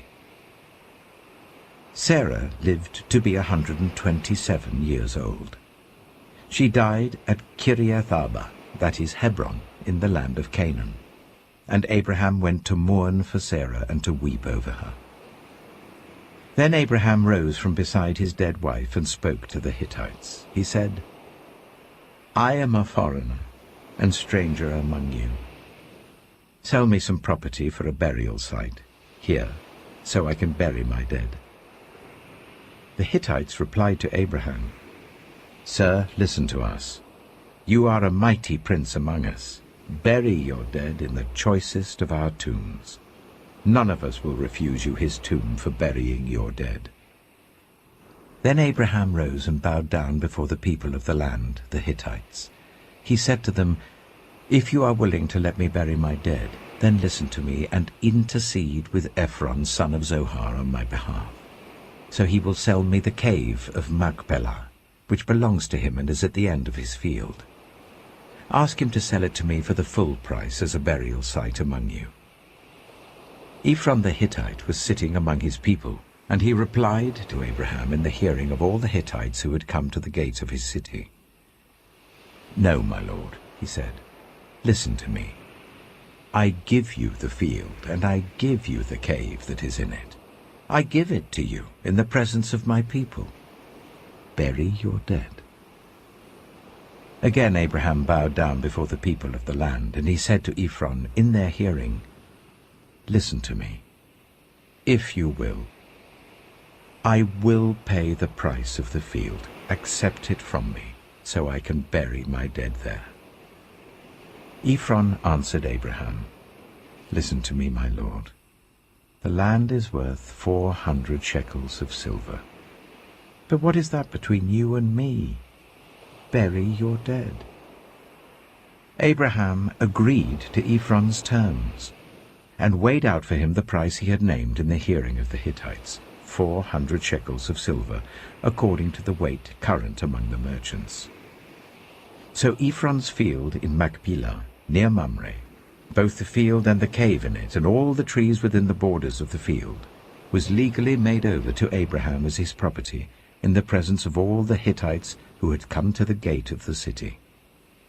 Afterwards Abraham buried his wife Sarah in the cave in the field of Machpelah, near Mamre, which is at Hebron, in the land of Canaan. So the field and the cave in it were legally made over to Abraham by the Hittites as a burial site. Genesis chapter 24. Abraham was now very old, and the Lord had blessed him in every way. He said to the senior servant in his household, the one in charge of all that he had, "Put your hand under my thigh. I want you to swear by the Lord, the God of heaven and the God of earth, that you will not get a wife for my son from the daughters of the Canaanites, among whom I am living, but will go to my country and my own relatives and get a wife for my son Isaac." The servant asked him, "What if the woman is unwilling to come back with me to this land? Shall I then take your son back to the country you came from?" "Make sure that you do not take my son back there," Abraham said. "The Lord, the God of heaven, who brought me out of my father's household and my native land, and who spoke to me and promised me on oath, saying, 'To your offspring I will give this land,' he will send his angel before you, so that you can get a wife for my son from there. If the woman is unwilling to come back with you, then you will be released from this oath of mine. Only do not take my son back there." So the servant put his hand under the thigh of his master Abraham, and swore an oath to him concerning this matter. Then the servant left, taking with him 10 of his master's camels, loaded with all kinds of good things from his master. He set out for Aram Naharaim, and made his way to the town of Nahor. He made the camels kneel down near the well outside the town. It was toward evening, the time the women go out to draw water. Then he prayed, "Lord, God of my master Abraham, make me successful today and show kindness to my master Abraham. See, I am standing beside this spring, and the daughters of the townspeople are coming out to draw water. May it be that when I say to a young woman, 'Please let down your jar that I may have a drink,' and she says, 'Drink, and I'll water your camels too.' Let her be the one you have chosen for your servant Isaac. By this I will know that you have shown kindness to my master." Before he had finished praying, Rebekah came out with her jar on her shoulder. She was the daughter of Bethuel, son of Milcah, who was the wife of Abraham's brother Nahor. The woman was very beautiful, a virgin. No man had ever slept with her. She went down to the spring, filled her jar, and came up again. The servant hurried to meet her and said, "Oh, please give me a little water from your jar." "Drink, my lord," she said, and quickly lowered the jar to her hands and gave him a drink. After she had given him a drink, she said, "I'll draw water for your camels too until they've had enough to drink." So she quickly emptied her jar into the trough, ran back to the well to draw more water, and drew enough for all his camels. Without saying a word, the man watched her closely to learn whether or not the Lord had made his journey successful. When the camels had finished drinking, the man took out a gold nose ring weighing a beaker and 2 gold bracelets weighing 10 shekels. Then he asked, "Whose daughter are you? Please tell me, is there room in your father's house for us to spend the night?" She answered him, "I am the daughter of Bethuel, the son that Milcah bore to Nahor." And she added, "We have plenty of straw and fodder, as well as room for you to spend the night." Then the man bowed down and worshipped the Lord, saying, "Praise be to the Lord, the God of my master Abraham, who has not abandoned his kindness and faithfulness to my master. As for me, the Lord has led me on the journey to the house of my master's relatives." The young woman ran and told her mother's household about these things.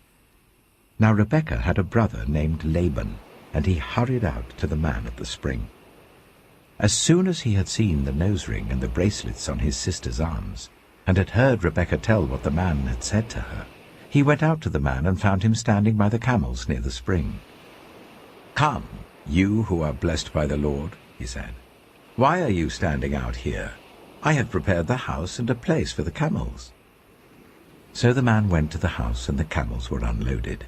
Straw and fodder were brought for the camels, and water for him and his men to wash their feet. Then food was set before him. But he said, "I will not eat until I have told you what I have to say." "Then tell us," Laban said. So he said, "I am Abraham's servant. The Lord has blessed my master abundantly, and he has become wealthy. He has given him sheep and cattle, silver and gold, male and female servants, and camels and donkeys. My master's wife, Sarah, has borne him a son in her old age, and he has given him everything he owns. And my master made me swear an oath, and said, "You must not get a wife for my son from the daughters of the Canaanites in whose land I live, but go to my father's family, to my own clan, and get a wife for my son." Then I asked my master, "What if the woman will not come back with me?" He replied, "The Lord before whom I have walked faithfully will send his angel with you and make your journey a success, so that you can get a wife for my son from my own clan and from my father's family. You will be released from my oath if, when you go to my clan, they refuse to give her to you. Then you will be released from my oath." When I came to the spring today, I said, "Lord, God of my master Abraham, if you will, please grant success to the journey on which I have come. See, I am standing beside this spring. If a young woman comes out to draw water, and I say to her, 'Please let me drink a little water from your jar,' and if she says to me, 'Drink, and I'll draw water for your camels too,' let her be the one the Lord has chosen for my master's son." Before I finished praying in my heart, Rebekah came out with her jar on her shoulder. She went down to the spring and drew water, and I said to her, "Please give me a drink." She quickly lowered her jar from her shoulder and said, "Drink, and I'll water your camels too." So I drank, and she watered the camels also. I asked her, "Whose daughter are you?" She said, "The daughter of Bethuel, son of Nahor, whom Milcah bore to him." Then I put the ring in her nose and the bracelets on her arms, and I bowed down and worshipped the Lord. I praised the Lord, the God of my master Abraham, who had led me on the right road to get the granddaughter of my master's brother for his son. Now, if you will show kindness and faithfulness to my master, tell me. And if not, tell me, so I may know which way to turn." Laban and Bethuel answered, "This is from the Lord. We can say nothing to you one way or the other. Here is Rebekah. Take her and go, and let her become the wife of your master's son, as the Lord has directed." When Abraham's servant heard what they said, he bowed down to the ground before the Lord. Then the servant brought out gold and silver jewelry and articles of clothing and gave them to Rebekah. He also gave costly gifts to her brother and to her mother. Then he and the men who were with him ate and drank and spent the night there. When they got up the next morning, he said, "Send me on my way to my master." But her brother and her mother replied, "Let the young woman remain with us 10 days or so, then you may go." But he said to them, "Do not detain me, now that the Lord has granted success to my journey. Send me on my way so I may go to my master." Then they said, "Let's call the young woman and ask her about it." So they called Rebekah and asked her, "Will you go with this man?" "I will go," she said. So they sent their sister Rebekah on her way, along with her nurse and Abraham's servant and his men. And they blessed Rebekah and said to her, "Our sister, may you increase to thousands upon thousands. May your offspring possess the cities of their enemies." Then Rebekah and her attendants got ready and mounted the camels and went back with the man. So the servant took Rebekah and left. Now Isaac had come from Beer Lahai Roi, for he was living in the Negev. He went out to the field one evening to meditate, and as he looked up, he saw camels approaching. Rebekah also looked up and saw Isaac. She got down from her camel and asked the servant, "Who is that man in the field coming to meet us?" "He is my master," the servant answered. So she took her veil and covered herself. Then the servant told Isaac all he had done. Isaac brought her into the tent of his mother Sarah, and he married Rebekah. So she became his wife, and he loved her. And Isaac was comforted after his mother's death. Genesis chapter 25. Abraham had taken another wife, whose name was Keturah. She bore him Zimran, Jokshan, Medan, Midian, Ishbak, and Shua. Jokshan was the father of Sheba and Dedan. The descendants of Dedan were the Ashurites and Letoshites and the Lumites. The sons of Midian were Ephah, Epher, Hanok, Abida, and Eldaah. All these were descendants of Keturah. Abraham left everything he owned to Isaac. But while he was still living, he gave gifts to the sons of his concubines and sent them away from his son Isaac to the land of the east. Abraham lived 175 years. Then Abraham breathed his last and died at a good old age, an old man and full of years, and he was gathered to his people.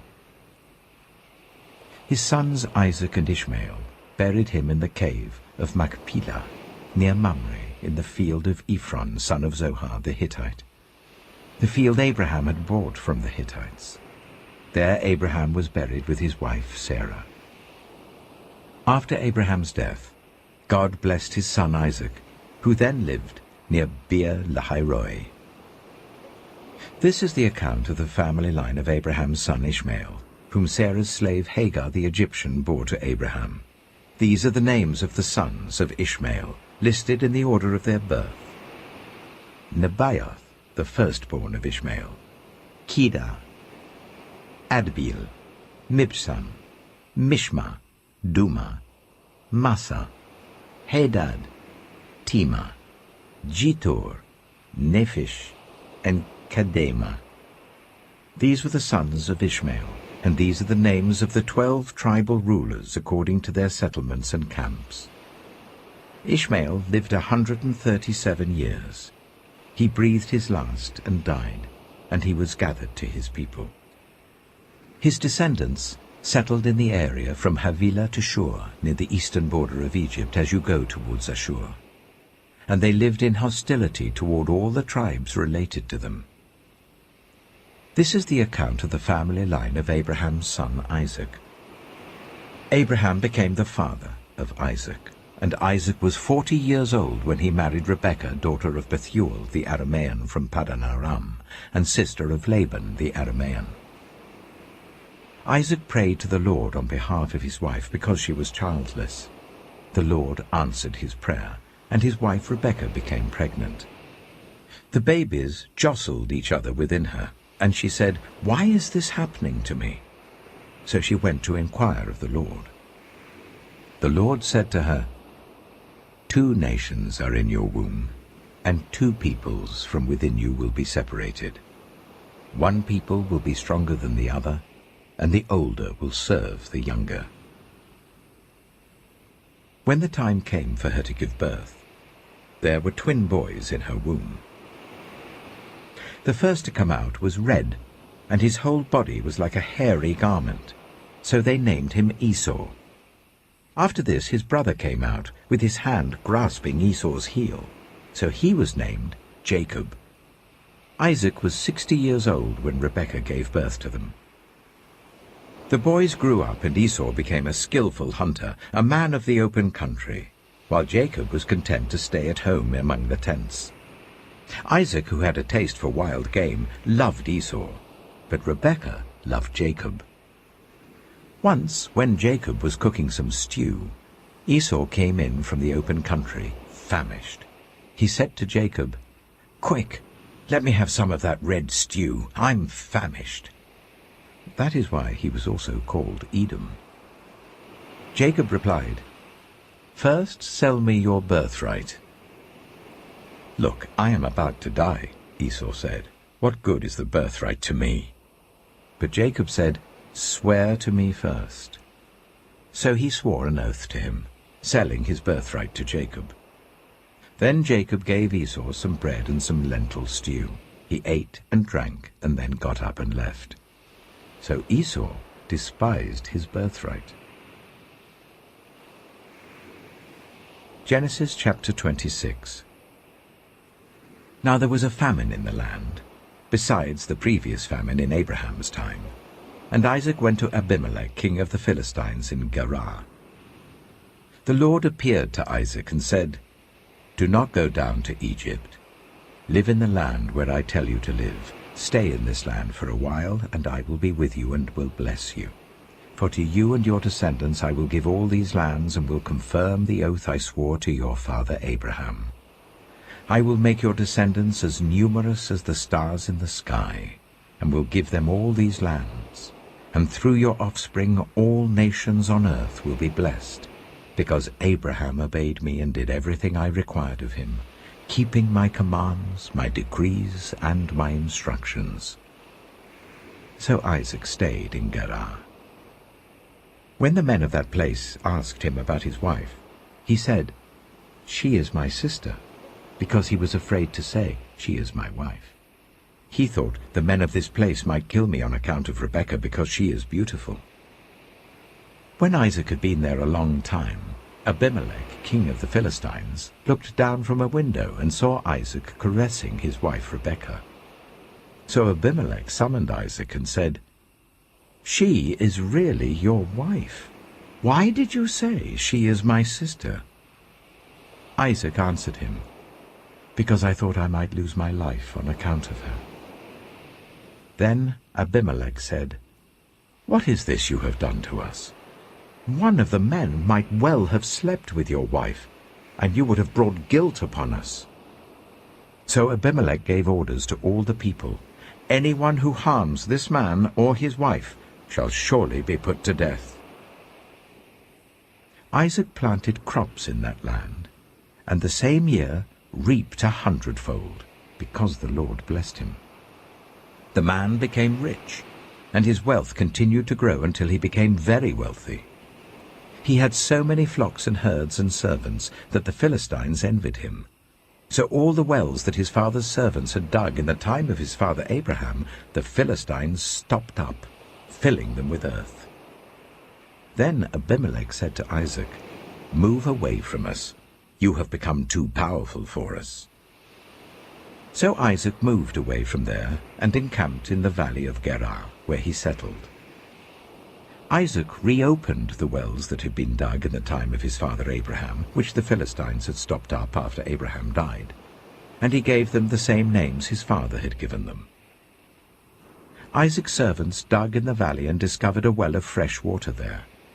But the herdsmen of Gerar quarreled with those of Isaac and said, "The water is ours." So he named the well Esek, because they disputed with him. Then they dug another well, but they quarreled over that one also. So he named it Sitnah. He moved from there and dug another well, and no one quarreled over it. He named it Rehoboth, saying, "Now the Lord has given us room, and we will flourish in the land." From there he went up to Beersheba. That night the Lord appeared to him and said, "I am the God of your father Abraham.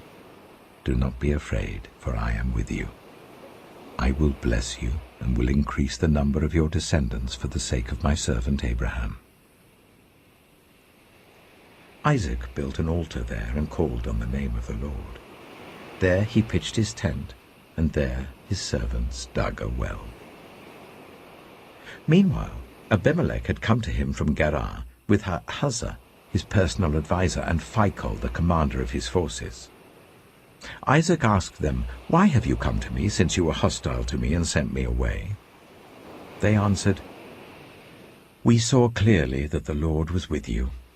So we said there ought to be a sworn agreement between us and you. Let us make a treaty with you, that you will do us no harm, just as we did not harm you, but always treated you well and sent you away peacefully. And now you are blessed by the Lord." Isaac then made a feast for them, and they ate and drank. Early the next morning the men swore an oath to each other. Then Isaac sent them on their way, and they went away peacefully. That day Isaac's servants came and told him about the well they had dug. They said, "We've found water." He called it Sheba, and to this day the name of the town has been Beersheba. When Esau was 40 years old, he married Judith, daughter of Beeri the Hittite, and also Basemath, daughter of Elon the Hittite. They were a source of grief to Isaac and Rebekah. Genesis chapter 27. When Isaac was old and his eyes were so weak that he could no longer see, he called for Esau his older son and said to him, "My son." "Here I am," he answered. Isaac said, "I am now an old man and don't know the day of my death. Now then, get your equipment, your quiver and bow, and go out to the open country to hunt some wild game for me. Prepare me the kind of tasty food I like, and bring it to me to eat, so that I may give you my blessing before I die." Now Rebekah was listening as Isaac spoke to his son Esau. When Esau left for the open country to hunt game and bring it back, Rebekah said to her son Jacob, "Look, I overheard your father say to your brother Esau, 'Bring me some game and prepare me some tasty food to eat, so that I may give you my blessing in the presence of the Lord before I die.' Now, my son, listen carefully and do what I tell you. Go out to the flock and bring me 2 choice young goats, so I can prepare some tasty food for your father, just the way he likes it. Then take it to your father to eat, so that he may give you his blessing before he dies." Jacob said to Rebekah his mother, "But my brother Esau is a hairy man, while I have smooth skin. What if my father touches me? I would appear to be tricking him, and would bring down a curse on myself rather than a blessing." His mother said to him, "My son, let the curse fall on me. Just do what I say. Go and get them for me." So he went and got them and brought them to his mother, and she prepared some tasty food, just the way his father liked it. Then Rebekah took the best clothes of Esau, her older son, which she had in the house, and put them on her younger son Jacob. She also covered his hands and the smooth part of his neck with the goat skins. Then she handed to her son Jacob the tasty food and the bread she had made. He went to his father and said, "My father?" "Yes, my son," he answered. "Who is it?" Jacob said to his father, "I am Esau, your firstborn. I have done as you told me. Please sit up and eat some of my game, so that you may give me your blessing." Isaac asked his son, "How did you find it so quickly, my son?" "The Lord your God gave me success," he replied. Then Isaac said to Jacob, "Come near so I can touch you, my son, to know whether you really are my son Esau or not." Jacob went close to his father Isaac, who touched him and said, "The voice is the voice of Jacob, but the hands are the hands of Esau." He did not recognize him, for his hands were hairy like those of his brother Esau, so he proceeded to bless him. "Are you really my son Esau?" he asked. "I am," he replied. Then he said, "My son, bring me some of your game to eat, so that I may give you my blessing." Jacob brought it to him, and he ate, and he brought some wine, and he drank. Then his father Isaac said to him, "Come here, my son, and kiss me." So he went to him and kissed him. When Isaac caught the smell of his clothes, he blessed him and said, "Ah, the smell of my son is like the smell of a field that the Lord has blessed. May God give you heaven's dew and earth's richness, an abundance of grain and new wine. May nations serve you and peoples bow down to you. Be Lord over your brothers, and may the sons of your mother bow down to you. May those who curse you be cursed, and those who bless you be blessed." After Isaac finished blessing him, and Jacob had scarcely left his father's presence, his brother Esau came in from hunting. He too prepared some tasty food and brought it to his father. Then he said to him, "My father, please sit up and eat some of my game, so that you may give me your blessing." His father Isaac asked him, "Who are you?" "I am your son," he answered, "your firstborn, Esau." Isaac trembled violently and said, "Who was it, then, that hunted game and brought it to me?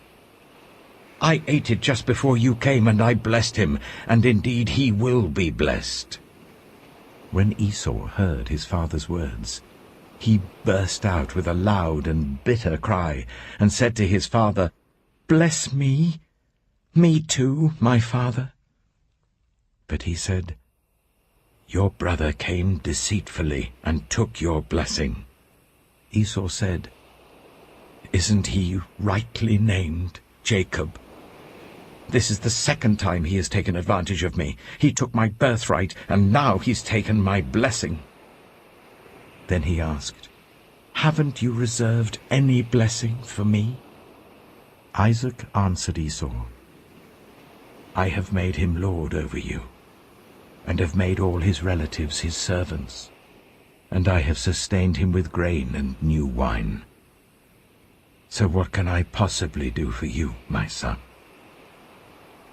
Esau said to his father, "Do you only have one blessing, my father? Bless me too, my father." Then Esau wept aloud.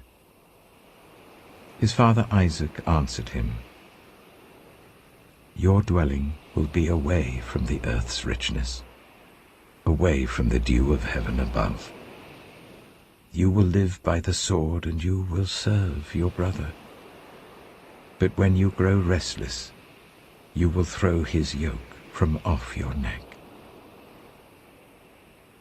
Esau held a grudge against Jacob because of the blessing his father had given him. He said to himself, "The days of mourning for my father are near. Then I will kill my brother Jacob." When Rebekah was told what her older son Esau had said, she sent for her younger son Jacob and said to him, "Your brother Esau is planning to avenge himself by killing you.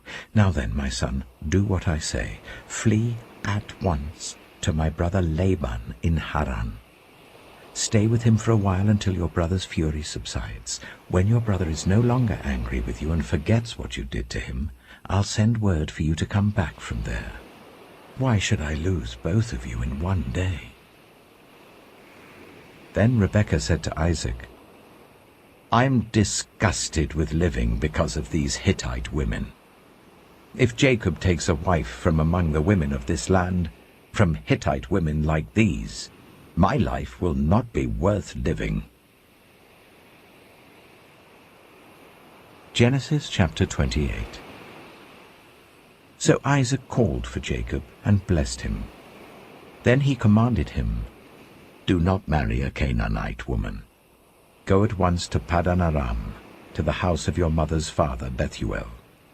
Take a wife for yourself there from among the daughters of Laban, your mother's brother. May God Almighty bless you and make you fruitful and increase your numbers, until you become a community of peoples. May he give you and your descendants the blessing given to Abraham, so that you may take possession of the land where you now reside as a foreigner, the land God gave to Abraham." Then Isaac sent Jacob on his way, and he went to Paddan Aram, to Laban son of Bethuel the Aramean, the brother of Rebekah, who was the mother of Jacob and Esau. Now Esau learned that Isaac had blessed Jacob and had sent him to Paddan Aram to take a wife from there, and that when he blessed him he commanded him, "Do not marry a Canaanite woman," and that Jacob had obeyed his father and mother and had gone to Paddan Aram. Esau then realized how displeasing the Canaanite women were to his father Isaac. So he went to Ishmael and married Mahalath, the sister of Nebaioth, and daughter of Ishmael, son of Abraham, in addition to the wives he already had. Jacob left Beersheba and set out for Haran. When he reached a certain place, he stopped for the night because the sun had set. Taking one of the stones there, he put it under his head and lay down to sleep. He had a dream.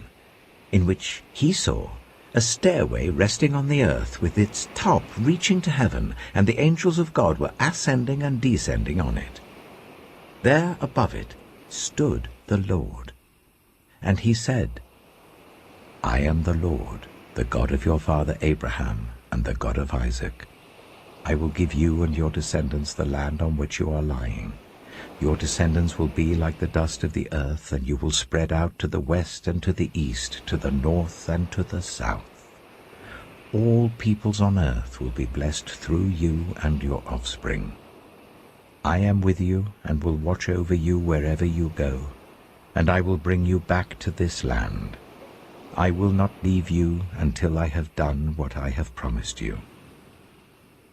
When Jacob awoke from his sleep, he thought, Surely the Lord is in this place, and I was not aware of it.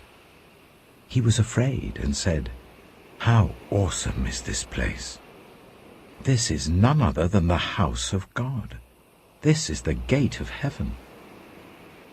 Early the next morning, Jacob took the stone he had placed under his head and set it up as a pillar and poured oil on top of it.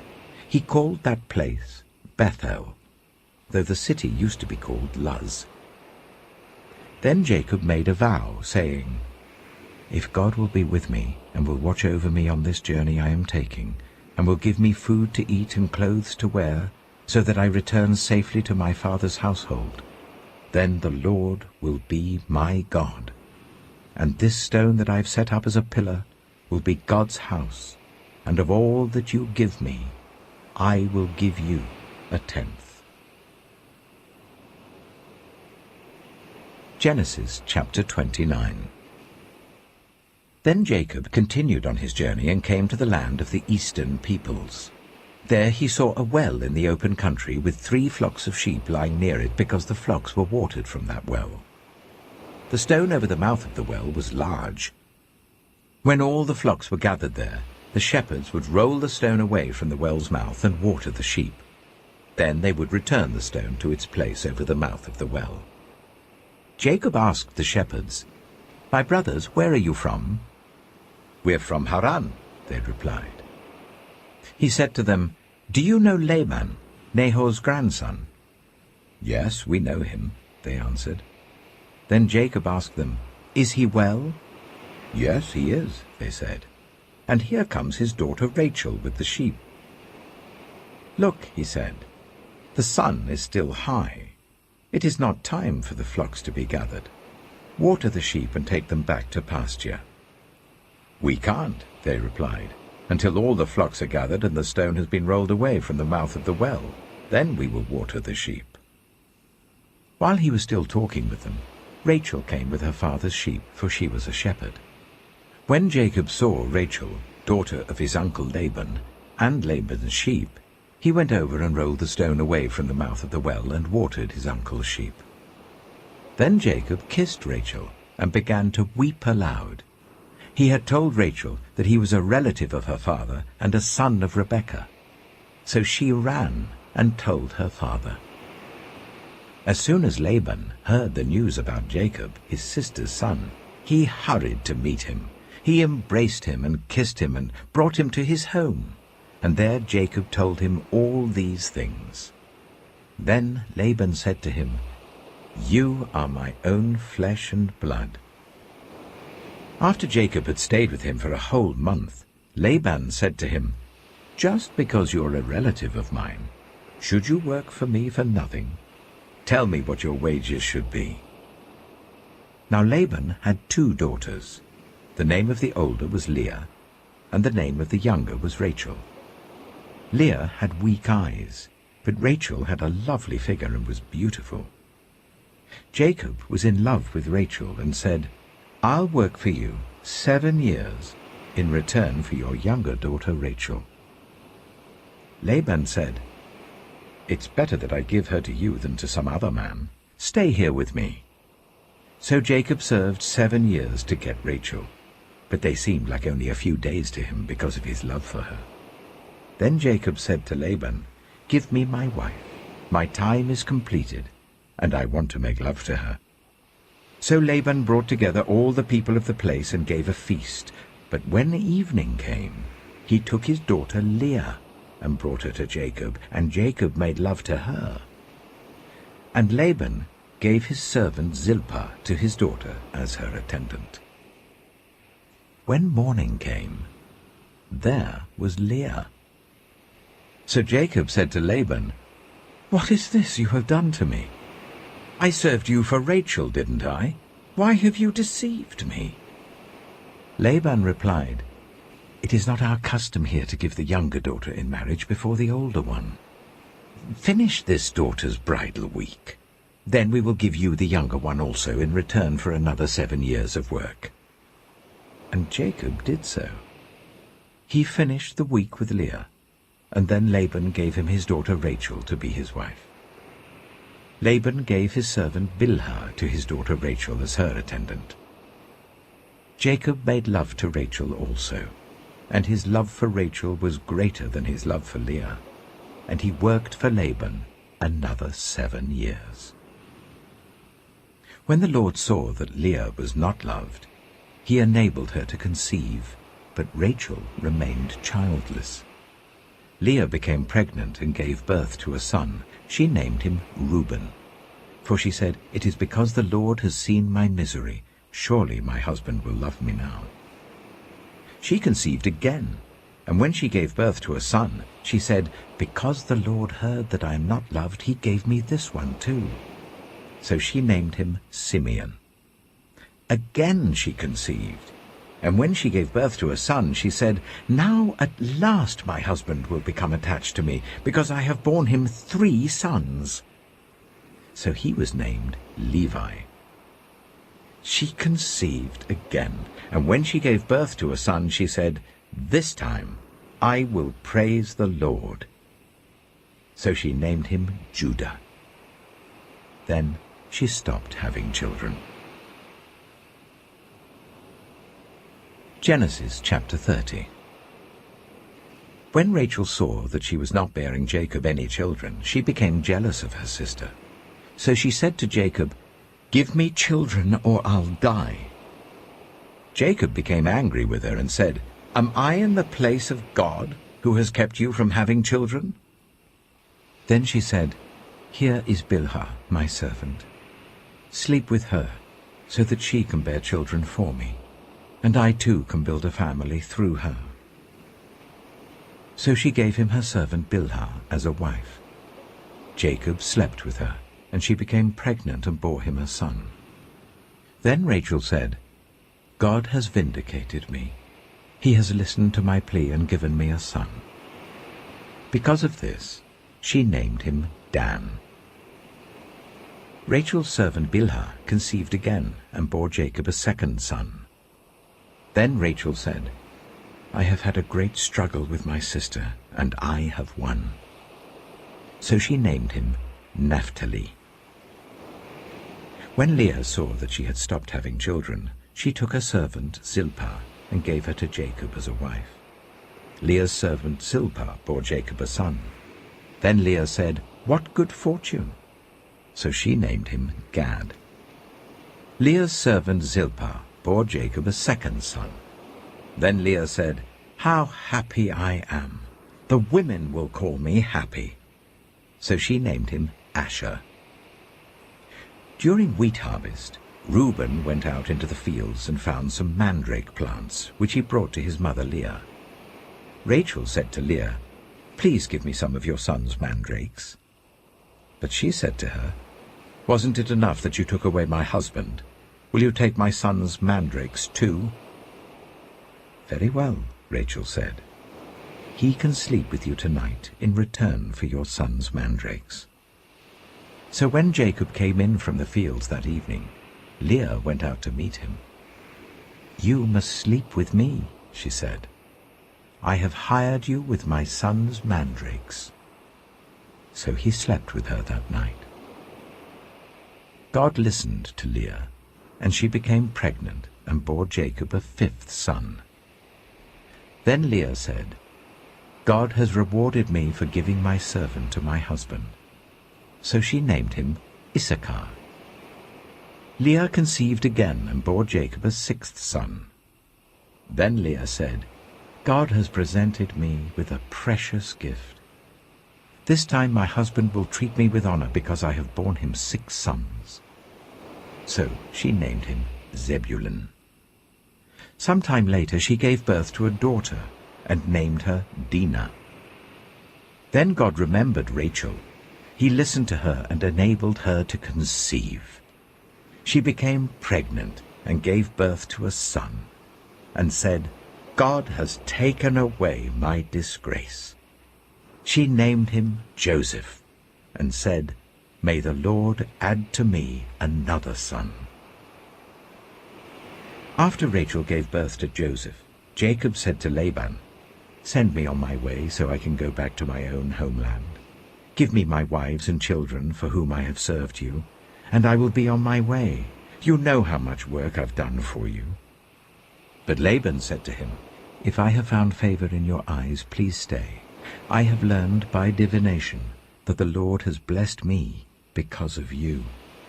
He added, "Name your wages, and I will pay them." Jacob said to him, "You know how I have worked for you, and how your livestock has fared under my care. The little you had before I came has increased greatly, and the Lord has blessed you wherever I have been. But now, when may I do something for my own household?" "What shall I give you?" he asked. "Don't give me anything," Jacob replied. "But if you will do this one thing for me, I will go on tending your flocks and watching over them.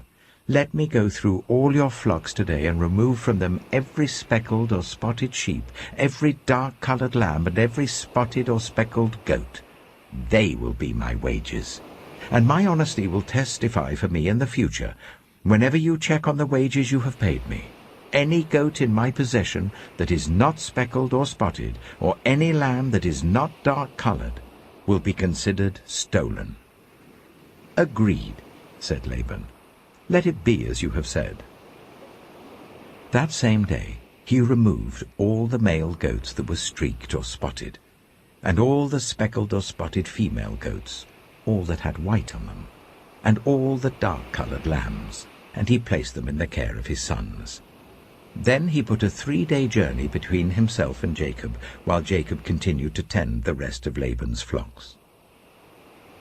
Jacob, however, took fresh-cut branches from poplar, almond, and plane trees, and made white stripes on them by peeling the bark and exposing the white inner wood of the branches. Then he placed the peeled branches in all the watering troughs, so that they would be directly in front of the flocks when they came to drink. When the flocks were in heat and came to drink, they mated in front of the branches, and they bore young that were streaked or speckled or spotted. Jacob set apart the young of the flock by themselves, but made the rest face the streaked and dark-colored animals that belonged to Laban. Thus he made separate flocks for himself, and did not put them with Laban's animals. Whenever the stronger females were in heat, Jacob would place the branches in the troughs in front of the animals, so that they would mate near the branches. But if the animals were weak, he would not place them there. So the weak animals went to Laban, and the strong ones went to Jacob. In this way the man grew exceedingly prosperous, and came to own large flocks and female and male servants, and camels and donkeys. Genesis chapter 31. Jacob heard that Laban's sons were saying, "Jacob has taken everything our father owned, and has gained all this wealth from what belonged to our father." And Jacob noticed that Laban's attitude toward him was not what it had been. Then the Lord said to Jacob, "Go back to the land of your fathers and to your relatives, and I will be with you."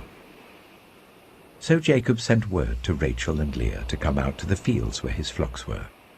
He said to them, "I see that your father's attitude towards me is not what it was before, but the God of my father has been with me. You know that I've worked for your father with all my strength, yet your father has cheated me by changing my wages 10 times. However, God has not allowed him to harm me. If he said, the speckled ones will be your wages." Then all the flocks gave birth to speckled young. And if he said, "The streaked ones will be your wages," then all the flocks bore streaked young. So God has taken away your father's livestock and has given them to me. In breeding season I once had a dream, in which I looked up and saw that the male goats mating with the flock were streaked, speckled, or spotted. The angel of God said to me in the dream, "Jacob." I answered, "Here I am." And he said, "Look up and see that all the male goats mating with the flock are streaked, speckled, or spotted, for I have seen all that Laban has been doing to you. I am the God of Bethel, where you anointed a pillar and where you made a vow to me. Now leave this land at once and go back to your native land." Then Rachel and Leah replied, "Do we still have any share in the inheritance of our father's estate? Does he not regard us as foreigners? Not only has he sold us, but he has used up what was paid for us. Surely all the wealth that God took away from our father belongs to us and our children. So do whatever God has told you." Then Jacob put his children and his wives on camels, and he drove all his livestock ahead of him, along with all the goods he had accumulated in Paddan Aram, to go to his father Isaac in the land of Canaan. When Laban had gone to shear his sheep, Rachel stole her father's household gods. Moreover, Jacob deceived Laban the Aramean by not telling him he was running away. So he fled with all he had, crossed the Euphrates River, and headed for the hill country of Gilead. On the third day, Laban was told that Jacob had fled. Taking his relatives with him, he pursued Jacob for 7 days and caught up with him in the hill country of Gilead. Then God came to Laban the Aramean in a dream at night and said to him, "Be careful not to say anything to Jacob, either good or bad." Jacob had pitched his tent in the hill country of Gilead when Laban overtook him, and Laban and his relatives camped there too. Then Laban said to Jacob, "What have you done? You've deceived me, and you've carried off my daughters like captives in war. Why did you run off secretly and deceive me? Why didn't you tell me, so I could send you away with joy and singing to the music of tambourines and harps? You didn't even let me kiss my grandchildren and my daughters goodbye. You've done a foolish thing. I have the power to harm you. But last night the God of your father said to me, 'Be careful not to say anything to Jacob, either good or bad.'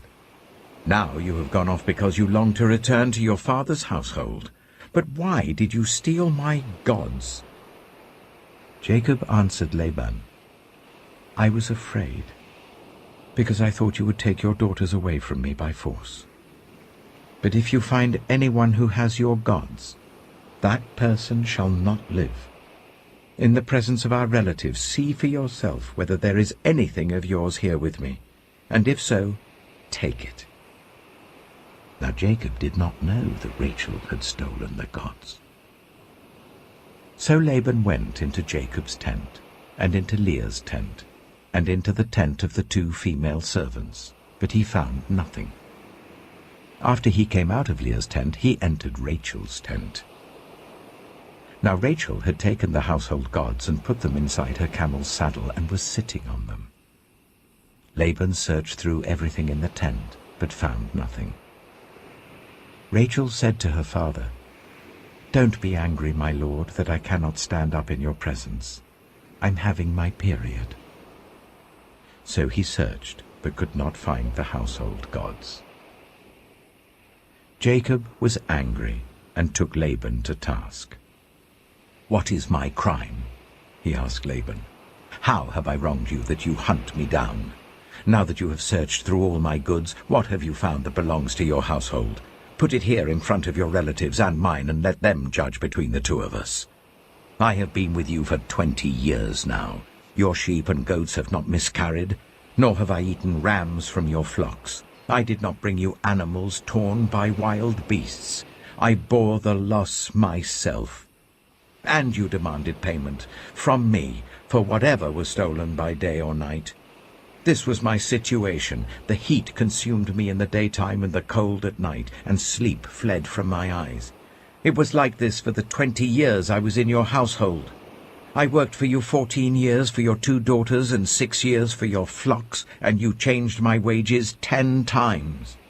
If the God of my father, the God of Abraham, and the fear of Isaac had not been with me, you would surely have sent me away empty-handed.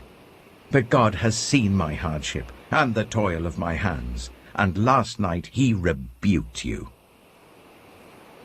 Laban answered Jacob, "The women are my daughters, the children are my children, and the flocks are my flocks. All you see is mine. Yet what can I do today about these daughters of mine, or about the children they have borne? Come now, let's make a covenant, you and I, and let it serve as a witness between us." So Jacob took a stone and set it up as a pillar. He said to his relatives, "Gather some stones." So they took stones and piled them in a heap, and they ate there by the heap. Laban called it Jegar-sahadutha, and Jacob called it Gilead.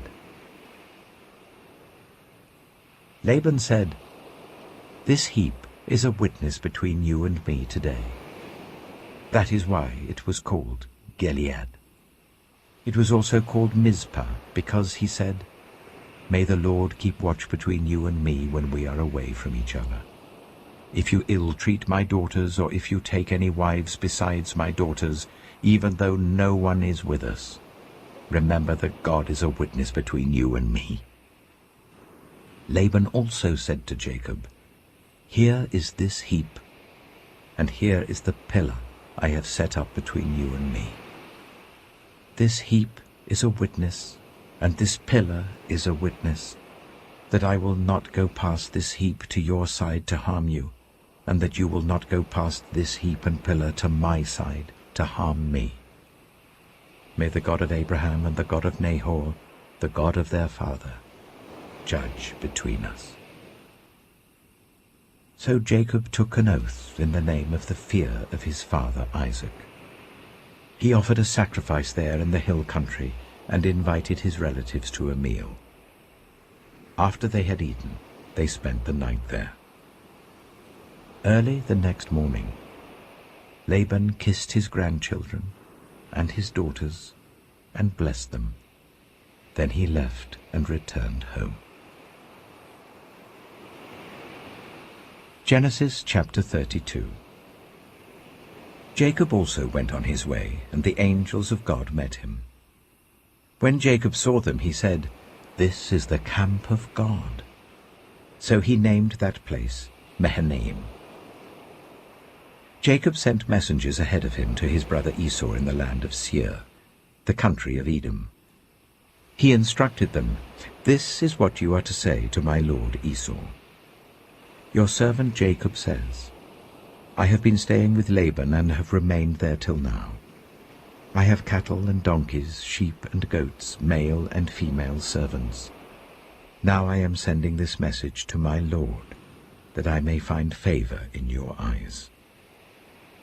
When the messengers returned to Jacob, they said, "We went to your brother Esau, and now he is coming to meet you, and 400 men are with him." In great fear and distress, Jacob divided the people who were with him into 2 groups, and the flocks and herds and camels as well. He thought, if Esau comes and attacks one group, the group that is left may escape. Then Jacob prayed,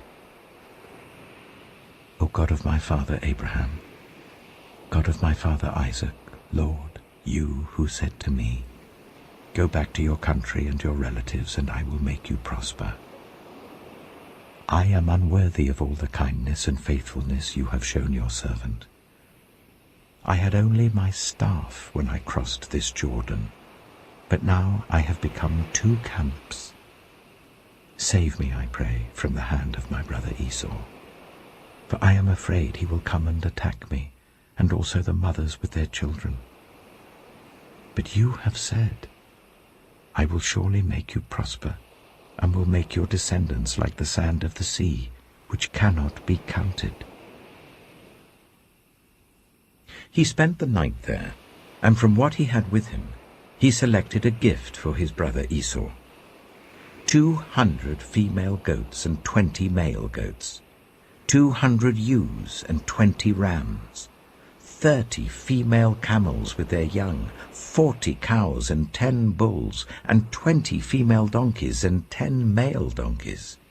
He put them in the care of his servants, each herd by itself, and said to his servants, "Go ahead of me, and keep some space between the herds." He instructed the one in the lead, "When my brother Esau meets you and asks, 'Who do you belong to, and where are you going, and who owns all these animals in front of you?' then you are to say, 'They belong to your servant Jacob. They are a gift sent to my lord Esau, and he is coming behind us.'" He also instructed the second, the third, and all the others who followed the herds, "You are to say the same thing to Esau when you meet him, and be sure to say, 'Your servant Jacob is coming behind us.' For he thought, 'I will pacify him with these gifts I'm sending on ahead. Later, when I see him, perhaps he will receive me.' So Jacob's gifts went on ahead of him, but he himself spent the night in the camp. That night Jacob got up and took his 2 wives, his 2 female servants, and his 11 sons, and crossed the ford of the Jabbok. After he had sent them across the stream, he sent over all his possessions. So Jacob was left alone, and a man wrestled with him till daybreak. When the man saw that he could not overpower him, he touched the socket of Jacob's hip, so that his hip was wrenched as he wrestled with the man.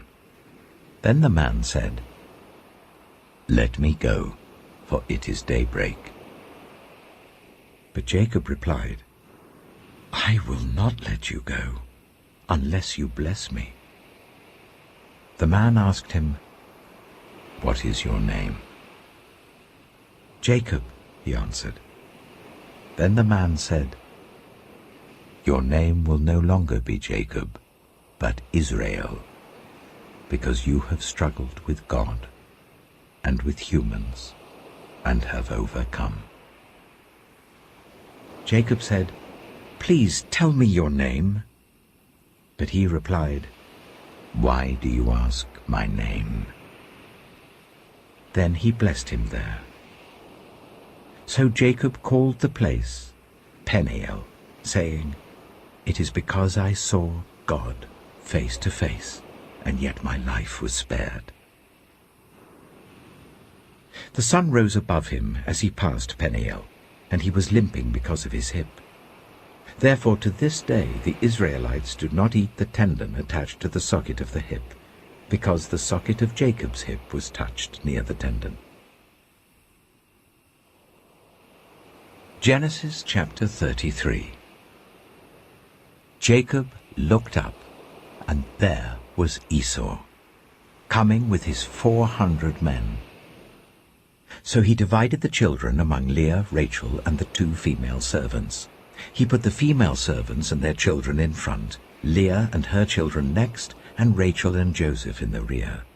He himself went on ahead and bowed down to the ground 7 times as he approached his brother. But Esau ran to meet Jacob and embraced him. He threw his arms around his neck and kissed him, and they wept. Then Esau looked up and saw the women and children. "Who are these with you?" he asked. Jacob answered, "They are the children God has graciously given your servant." Then the female servants and their children approached and bowed down. Next Leah and her children came and bowed down. Last of all came Joseph and Rachel, and they too bowed down. Esau asked, "What's the meaning of all these flocks and herds I met?" "To find favor in your eyes, my lord," he said. But Esau said, I already have plenty, my brother. Keep what you have for yourself." "No, please," said Jacob. "If I have found favor in your eyes, accept this gift from me. For to see your face is like seeing the face of God now that you have received me favorably. Please accept the present that was brought to you, for God has been gracious to me, and I have all I need." And because Jacob insisted, Esau accepted it.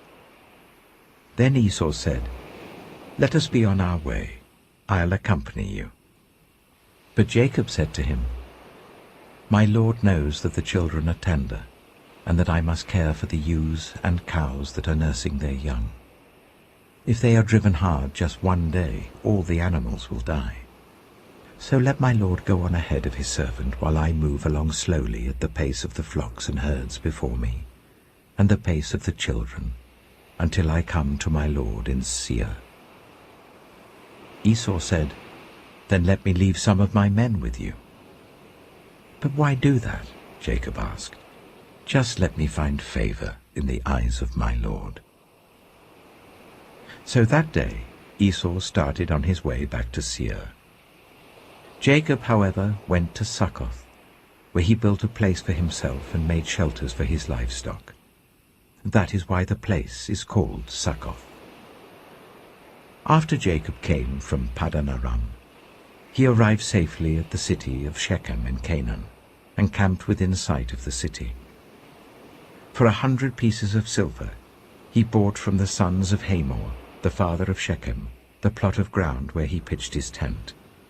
There he set up an altar, and called it El Elohe Israel. Genesis chapter 34. Now Dinah, the daughter Leah had borne to Jacob, went out to visit the women of the land. When Shechem, son of Hamor the Hivite, the ruler of that area, saw her, he took her and raped her. His heart was drawn to Dinah, daughter of Jacob. He loved the young woman and spoke tenderly to her. And Shechem said to his father Hamor, "Get me this girl as my wife." When Jacob heard that his daughter Dinah had been defiled, his sons were in the fields with his livestock, so he did nothing about it until they came home. Then Shechem's father Hamor went out to talk with Jacob. Meanwhile, Jacob's sons had come in from the fields as soon as they heard what had happened. They were shocked and furious, because Shechem had done an outrageous thing in Israel by sleeping with Jacob's daughter, a thing that should not be done. But Hamor said to them, "My son Shechem has his heart set on your daughter. Please give her to him as his wife. Intermarry with us. Give us your daughters and take our daughters for yourselves. You can settle among us. The land is open to you. Live in it, trade in it, and acquire property in it." Then Shechem said to Dinah's father and brothers, "Let me find favor in your eyes, and I will give you whatever you ask. Make the price for the bride and the gift I am to bring as great as you like, and I'll pay whatever you ask me. Only give me the young woman as my wife." Because their sister Dinah had been defiled, Jacob's sons replied deceitfully as they spoke to Shechem and his father Hamor. They said to them, "We can't do such a thing. We can't give our sister to a man who is not circumcised. That would be a disgrace to us. We will enter into an agreement with you on one condition only, that you become like us by circumcising all your males. Then we will give you our daughters and take your daughters for ourselves. We'll settle among you and become one people with you. But if you will not agree to be circumcised, we'll take our sister and go." Their proposal seemed good to Hamor and his son Shechem. The young man, who was the most honored of all his father's family, lost no time in doing what they said, because he was delighted with Jacob's daughter. So Hamor and his son Shechem went to the gate of their city to speak to the men of their city. "These men are friendly towards us," they said. "Let them live in our land and trade in it. The land has plenty of room for them. We can marry their daughters, and they can marry ours. But the men will agree to live with us as one people only on the condition that our males be circumcised, as they themselves are. Won't their livestock, their property, and all their other animals become ours? So let us agree to their terms, and they will settle among us." All the men who went out of the city gate agreed with Hamor and his son Shechem, and every male in the city was circumcised. 3 days later, while all of them were still in pain, 2 of Jacob's sons, Simeon and Levi, Dinah's brothers, took their swords and attacked the unsuspecting city, killing every male. They put Hamor and his son Shechem to the sword and took Dinah from Shechem's house and left. The sons of Jacob came upon the dead bodies and looted the city where their sister had been defiled. They seized their flocks and herds and donkeys and everything else of theirs in the city and out in the fields. They carried off all their wealth and all their women and children, taking as plunder everything in the houses. Then Jacob said to Simeon and Levi, "You have brought trouble on me by making me obnoxious to the Canaanites and the Perizzites, the people living in this land. We are few in number, and if they join forces against me and attack me, I and my household will be destroyed." But they replied, "Should he have treated our sister like a prostitute?" Genesis chapter 35. Then God said to Jacob, "Go up to Bethel and settle there, and build an altar there to God, who appeared to you when you were fleeing from your brother Esau." So Jacob said to his household and to all who were with him, "Get rid of the foreign gods you have with you, and purify yourselves and change your clothes. Then come, let us go up to Bethel, where I will build an altar to God, who answered me in the day of my distress, and who has been with me wherever I have gone." So they gave Jacob all the foreign gods they had, and the rings in their ears, and Jacob buried them under the oak at Shechem. Then they set out, and the terror of God fell on the towns all around them, so that no one pursued them. Jacob and all the people with him came to Luz, that is Bethel, in the land of Canaan. There he built an altar, and he called the place El Bethel, because it was there that God revealed himself to him when he was fleeing from his brother. Now Deborah, Rebekah's nurse, died, and was buried under the oak outside Bethel. So it was named Allon Bacuth. After Jacob returned from Paddan Aram, God appeared to him again and blessed him. God said to him, "Your name is Jacob, but you will no longer be called Jacob. Your name will be Israel." So he named him Israel. And God said to him, "I am God Almighty. Be fruitful and increase in number. A nation and a community of nations will come from you, and kings will be among your descendants. The land I gave to Abraham and Isaac I also give to you, and I will give this land to your descendants after you." Then God went up from him at the place where he had talked with him. Jacob set up a stone pillar at the place where God had talked with him, and he poured out a drink offering on it. He also poured oil on it. Jacob called the place where God had talked with him Bethel. Then they moved on from Bethel. While they were still some distance from Ephraim, Rachel began to give birth and had great difficulty. And as she was having great difficulty in childbirth, the midwife said to her, "Don't despair, for you have another son." As she breathed her last, for she was dying, she named her son Ben-Oni, but his father named him Benjamin. So Rachel died, and was buried on the way to Ephraim, that is Bethlehem. Over her tomb Jacob set up a pillar, and to this day That pillar marks Rachel's tomb. Israel moved on again and pitched his tent beyond Migdal Eder. While Israel was living in that region, Reuben went in and slept with his father's concubine Bilhah, and Israel heard of it. Jacob had 12 sons. The sons of Leah: Reuben, the firstborn of Jacob, Simeon, Levi, Judah, Issachar, and Zebulun. The sons of Rachel: Joseph and Benjamin. The sons of Rachel's servant Bilhah: Dan and Naphtali.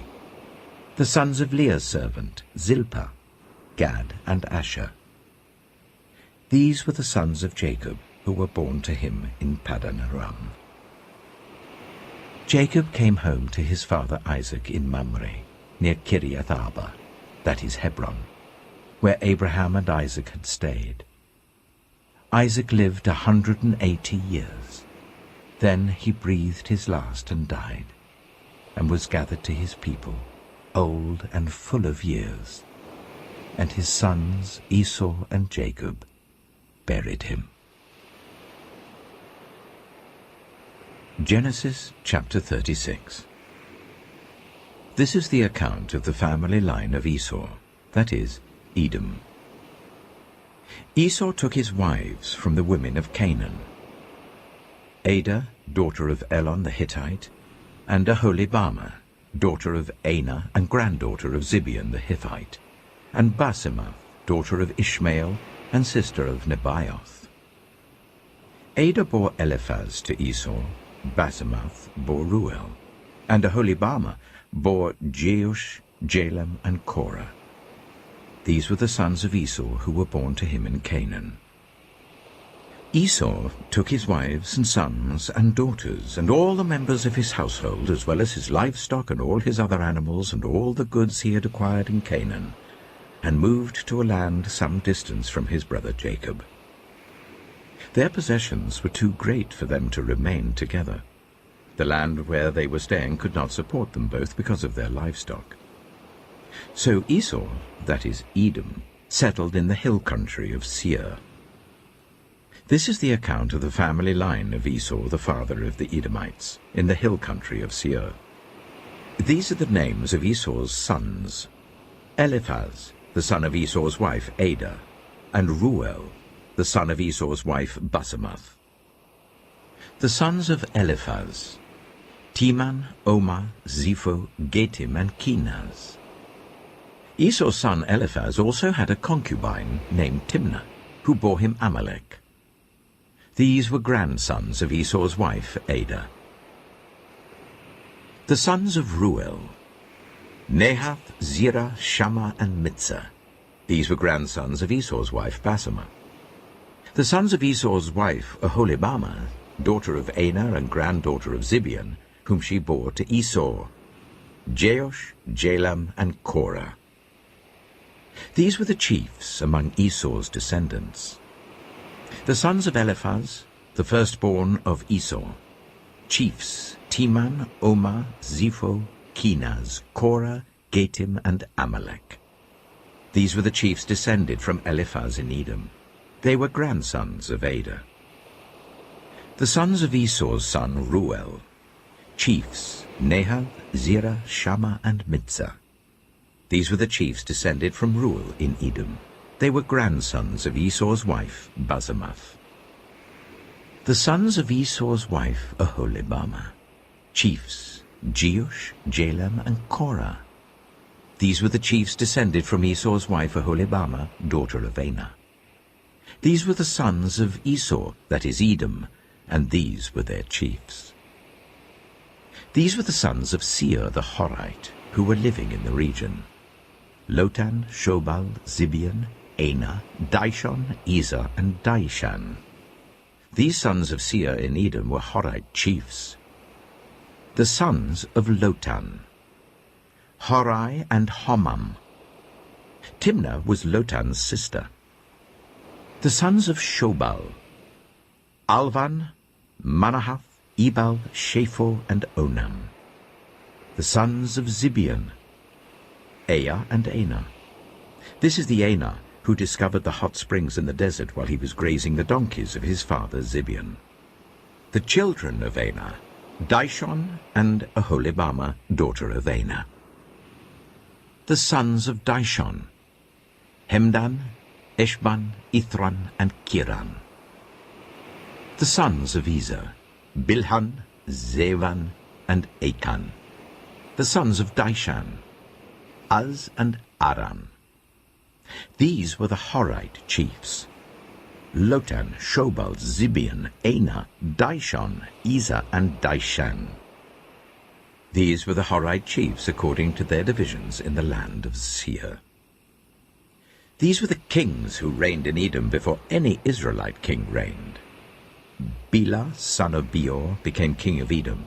His city was named Dinhabah. When Bela died, Jobab, son of Zerah from Bozrah, succeeded him as king. When Jobab died, Husham from the land of the Temanites succeeded him as king. When Husham died, Hadad, son of Bedad, who defeated Midian in the country of Moab, succeeded him as king. His city was named Avith. When Hadad died, Samlah from Masrekah succeeded him as king. When Samlah died, Shaul from Rehoboth on the river succeeded him as king. When Shaul died, Baal-Hanan, son of Akbor, succeeded him as king. When Baal-Hanan, son of Akbor, died, Hadad succeeded him as king. His city was named Peiu, and his wife's name was Mehetabel, daughter of Metred, the daughter of Mezahab. These were the chiefs descended from Esau, by name according to their clans and regions: Timnah, Aliva, Jetheth, Aholibama, Elah, Pinon, Kizah, Teman, Mibzah, Magdiel, and Iram. These were the chiefs of Edom according to their settlements in the land they occupied. This is the family line of Esau, the father of the Edomites. Genesis chapter 37. Jacob lived in the land where his father had stayed, the land of Canaan. This is the account of Jacob's family line. Joseph, a young man of 17, was tending the flocks with his brothers, the sons of Bilhah and the sons of Zilpah, his father's wives. And he brought their father a bad report about them. Now Israel loved Joseph more than any of his other sons, because he had been born to him in his old age, and he made an ornate robe for him. When his brothers saw that their father loved him more than any of them, they hated him and could not speak a kind word to him. Joseph had a dream, and when he told it to his brothers, they hated him all the more. He said to them, "Listen to this dream I had. We were binding sheaves of corn out in the field, when suddenly my sheaf rose and stood upright, while your sheaves gathered round mine and bowed down to it." His brothers said to him, "Do you intend to reign over us? Will you actually rule us?" And they hated him all the more because of his dream and what he had said. Then he had another dream, and he told it to his brothers. "Listen," he said, "I had another dream, and this time the sun and moon and 11 stars were bowing down to me." When he told his father as well as his brothers, his father rebuked him and said, "What is this dream you had? Will your mother and I and your brothers actually come and bow down to the ground before you?" His brothers were jealous of him, but his father kept the matter in mind. Now his brothers had gone to graze their father's flocks near Shechem. And Israel said to Joseph, "As you know, your brothers are grazing the flocks near Shechem. Come, I'm going to send you to them." "Very well," he replied. So he said to him, "Go and see if all is well with your brothers and with the flocks, and bring word back to me." Then he sent him off from the valley of Hebron. When Joseph arrived at Shechem, a man found him wandering around in the fields and asked him, "What are you looking for?"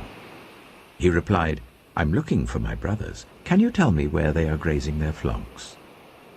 "They've moved on from here," the man answered. I heard them say, 'Let's go to Dothan.' So Joseph went after his brothers and found them near Dothan. But they saw him in the distance, and before he reached them they plotted to kill him. 'Here comes that dreamer,' they said to each other. 'Come now, let's kill him and throw him into one of these cisterns, and say that a ferocious animal devoured him. Then we'll see what comes of his dreams.' When Reuben heard this, he tried to rescue him from their hands. 'Let's not take his life,' he said. 'Don't shed any blood. Throw him into this cistern here in the wilderness, but don't lay a hand on him.' Reuben said this to rescue him from them and take him back to his father. So when Joseph came to his brothers, they stripped him of his robe, the ornate robe he was wearing, and they took him and threw him into the cistern. The cistern was empty, there was no water in it. As they sat down to eat their meal, they looked up and saw a caravan of Ishmaelites coming from Gilead. Their camels were loaded with spices, balm and myrrh, and they were on their way to take them down to Egypt. Judah said to his brothers, "What will we gain if we kill our brother and cover up his blood? Come, let's sell him to the Ishmaelites and not lay our hands on him. After all, he is our brother, our own flesh and blood." His brothers agreed. So when the Midianite merchants came by, his brothers pulled Joseph up out of the cistern and sold him for 20 shekels of silver to the Ishmaelites, who took him to Egypt. When Reuben returned to the cistern and saw that Joseph was not there, he tore his clothes. He went back to his brothers and said, "The boy isn't there. Where can I turn now?" Then they got Joseph's robe, slaughtered a goat and dipped the robe in the blood. They took the ornate robe back to their father and said, "We found this. Examine it to see whether it is your son's robe." He recognized it and said, "It is my son's robe. Some ferocious animal has devoured him. Joseph has surely been torn to pieces." Then Jacob tore his clothes, put on sackcloth, and mourned for his son many days. All his sons and daughters came to comfort him, but he refused to be comforted. "No," he said, "I will continue to mourn until I join my son in the grave." So his father wept for him. Meanwhile, the Midianites sold Joseph in Egypt to Potiphar, one of Pharaoh's officials, the captain of the guard. Genesis chapter 38. At that time, Judah left his brothers and went down to stay with a man of Adullam named Hira. There Judah met the daughter of a Canaanite man named Shua. He married her and made love to her. She became pregnant and gave birth to a son, who was named She conceived again and gave birth to a son and named him Onan. She gave birth to still another son and named him Shelah. It was at Kisib that she gave birth to him. Judah got a wife for his firstborn, and her name was Tamar. But Judah's firstborn, was wicked in the Lord's sight, so the Lord put him to death. Then Judah said to Onan, "Sleep with your brother's wife, and fulfill your duty to her as a brother-in-law to raise up offspring for your brother." But Onan knew that the child would not be his. So whenever he slept with his brother's wife, he spilled his semen on the ground to avoid providing offspring for his brother. What he did was wicked in the Lord's sight, so the Lord put him to death also. Judah then said to his daughter-in-law Tamar, "Live as a widow in your father's household until my son Shelah grows up." For he thought, he may die too, just like his brothers. So Tamar went to live in her father's household. After a long time, Judah's wife, the daughter of Shua, died. When Judah had recovered from his grief, he went up to Timnah to the men who were shearing his sheep, and his friend Hira the Adullamite went with him. When Tamar was told, "Your father-in-law is on his way to Timnah to shear his sheep," she took off her widow's clothes, covered herself with a veil to disguise herself, and then sat down at the entrance to Enaim, which is on the road to Timnah, for she saw that though Shelah had now grown up, she had not been given to him as his wife. When Judah saw her, he thought she was a prostitute, for she had covered her face. Not realizing that she was his daughter-in-law, he went over to her by the roadside and said, "Come now, let me sleep with you." "And what will you give me to sleep with you?" she asked. "I'll send you a young goat from my flock," he said. "Will you give me something as a pledge until you send it?" she asked. He said, "What pledge should I give you?" "Your seal and its cord and the staff in your hand," she answered. So he gave them to her and slept with her, and she became pregnant by him. After she left, she took off her veil and put on her widow's clothes again. Meanwhile Judah sent the young goat by his friend the Adullamite in order to get his pledge back from the woman, but he did not find her. He asked the men who lived there, "Where is the shrine prostitute who was beside the road at Enaim?" "There hasn't been any shrine prostitute here," they said. So he went back to Judah and said, "I didn't find her. Besides, the men who lived there said, 'There hasn't been any shrine prostitute here.'" Then Judah said, "Let her keep what she has, or we will become a laughingstock. After all, I did send her this young goat, but you didn't find her." About 3 months later, Judah was told, "Your daughter-in-law Tamar is guilty of prostitution, and as a result she is now pregnant." Judah said, "Bring her out, and let her be burned to death." As she was being brought out, she sent a message to her father-in-law. "I am pregnant by the man who owns these," she said. And she added, "See if you recognize whose seal and cord and staff these are." Judah recognized them and said, "She is more righteous than I, since I wouldn't give her to my son Shelah." And he did not sleep with her again. When the time came for her to give birth, there were twin boys in her womb. As she was giving birth, one of them put out his hand. So the midwife took a scarlet thread and tied it on his wrist and said, "This one came out first." But when he drew back his hand, his brother came out, and she said, "So this is how you've broken out." And he was named Perez. Then his brother, who had the scarlet thread on his wrist, came out, and he was named Zerah. Genesis chapter 39. Now Joseph had been taken down to Egypt. Potiphar, an Egyptian who was one of Pharaoh's officials, the captain of the guard, bought him from the Ishmaelites who had taken him there. The Lord was with Joseph, so that he prospered, and he lived in the house of his Egyptian master. When his master saw that the Lord was with him, and that the Lord gave him success in everything he did, Joseph found favor in his eyes and became his attendant. Potiphar put him in charge of his household, and he entrusted to his care everything he owned. From the time he put him in charge of his household and of all that he owned, the Lord blessed the household of the Egyptian because of Joseph.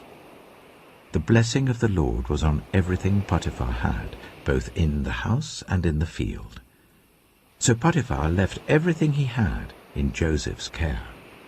With Joseph in charge, he did not concern himself with anything except the food he ate.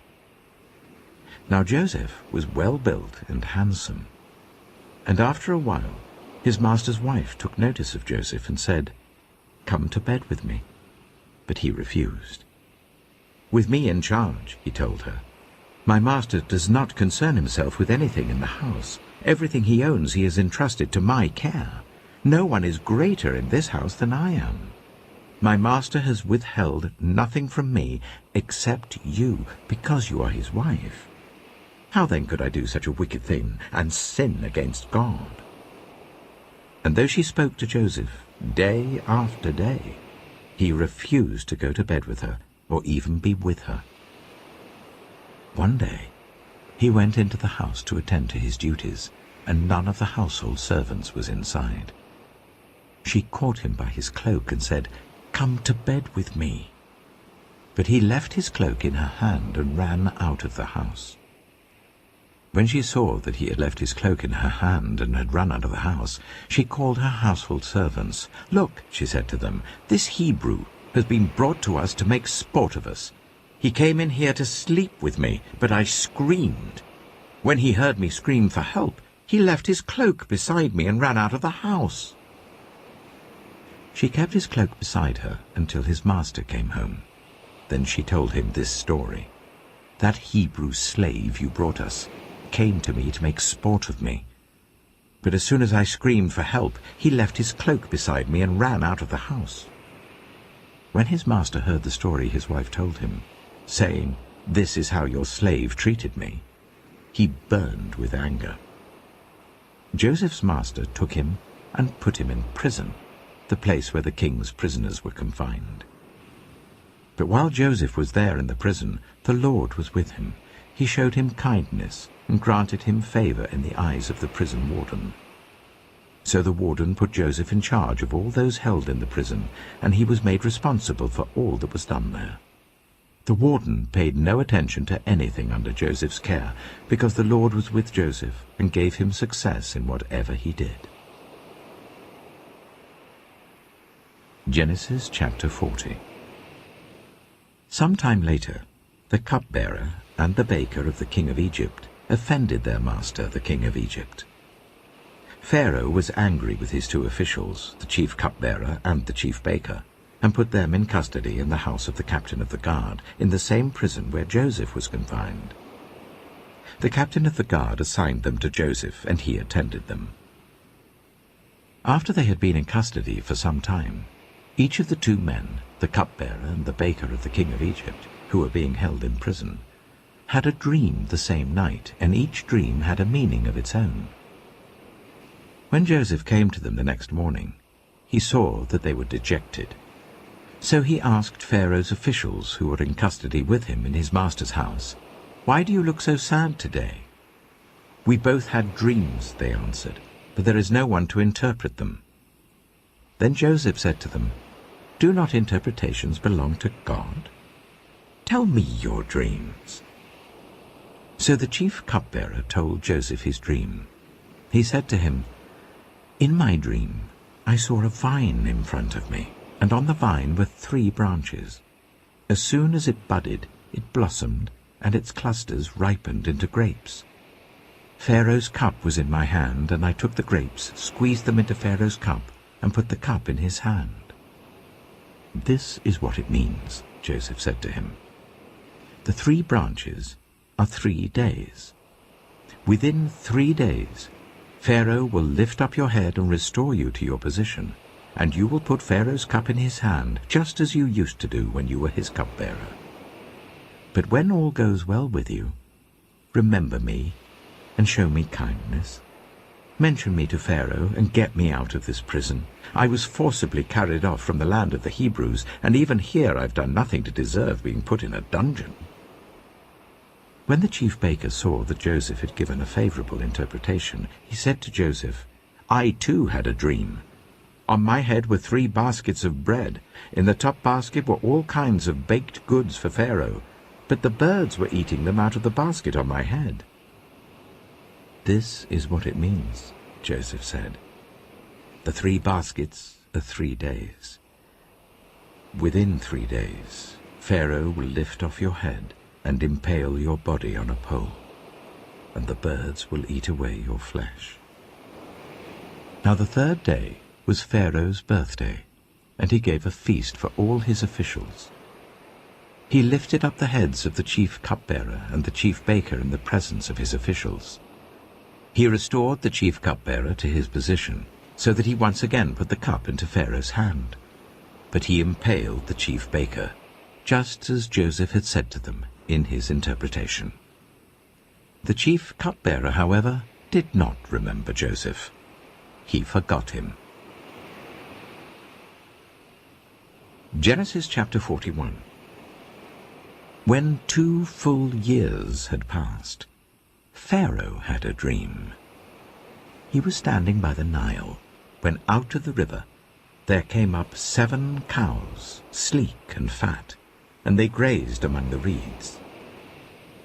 After them 7 other cows, ugly and gaunt, came up out of the Nile and stood beside those on the riverbank. And the cows that were ugly and gaunt ate up the 7 sleek, fat cows. Then Pharaoh woke up. He fell asleep again and had a second dream. 7 ears of corn, healthy and good, were growing on a single stalk. After them 7 other ears of corn sprouted, thin and scorched by the east wind. The thin ears of corn swallowed up the 7 healthy, full ears. Then Pharaoh woke up. It had been a dream.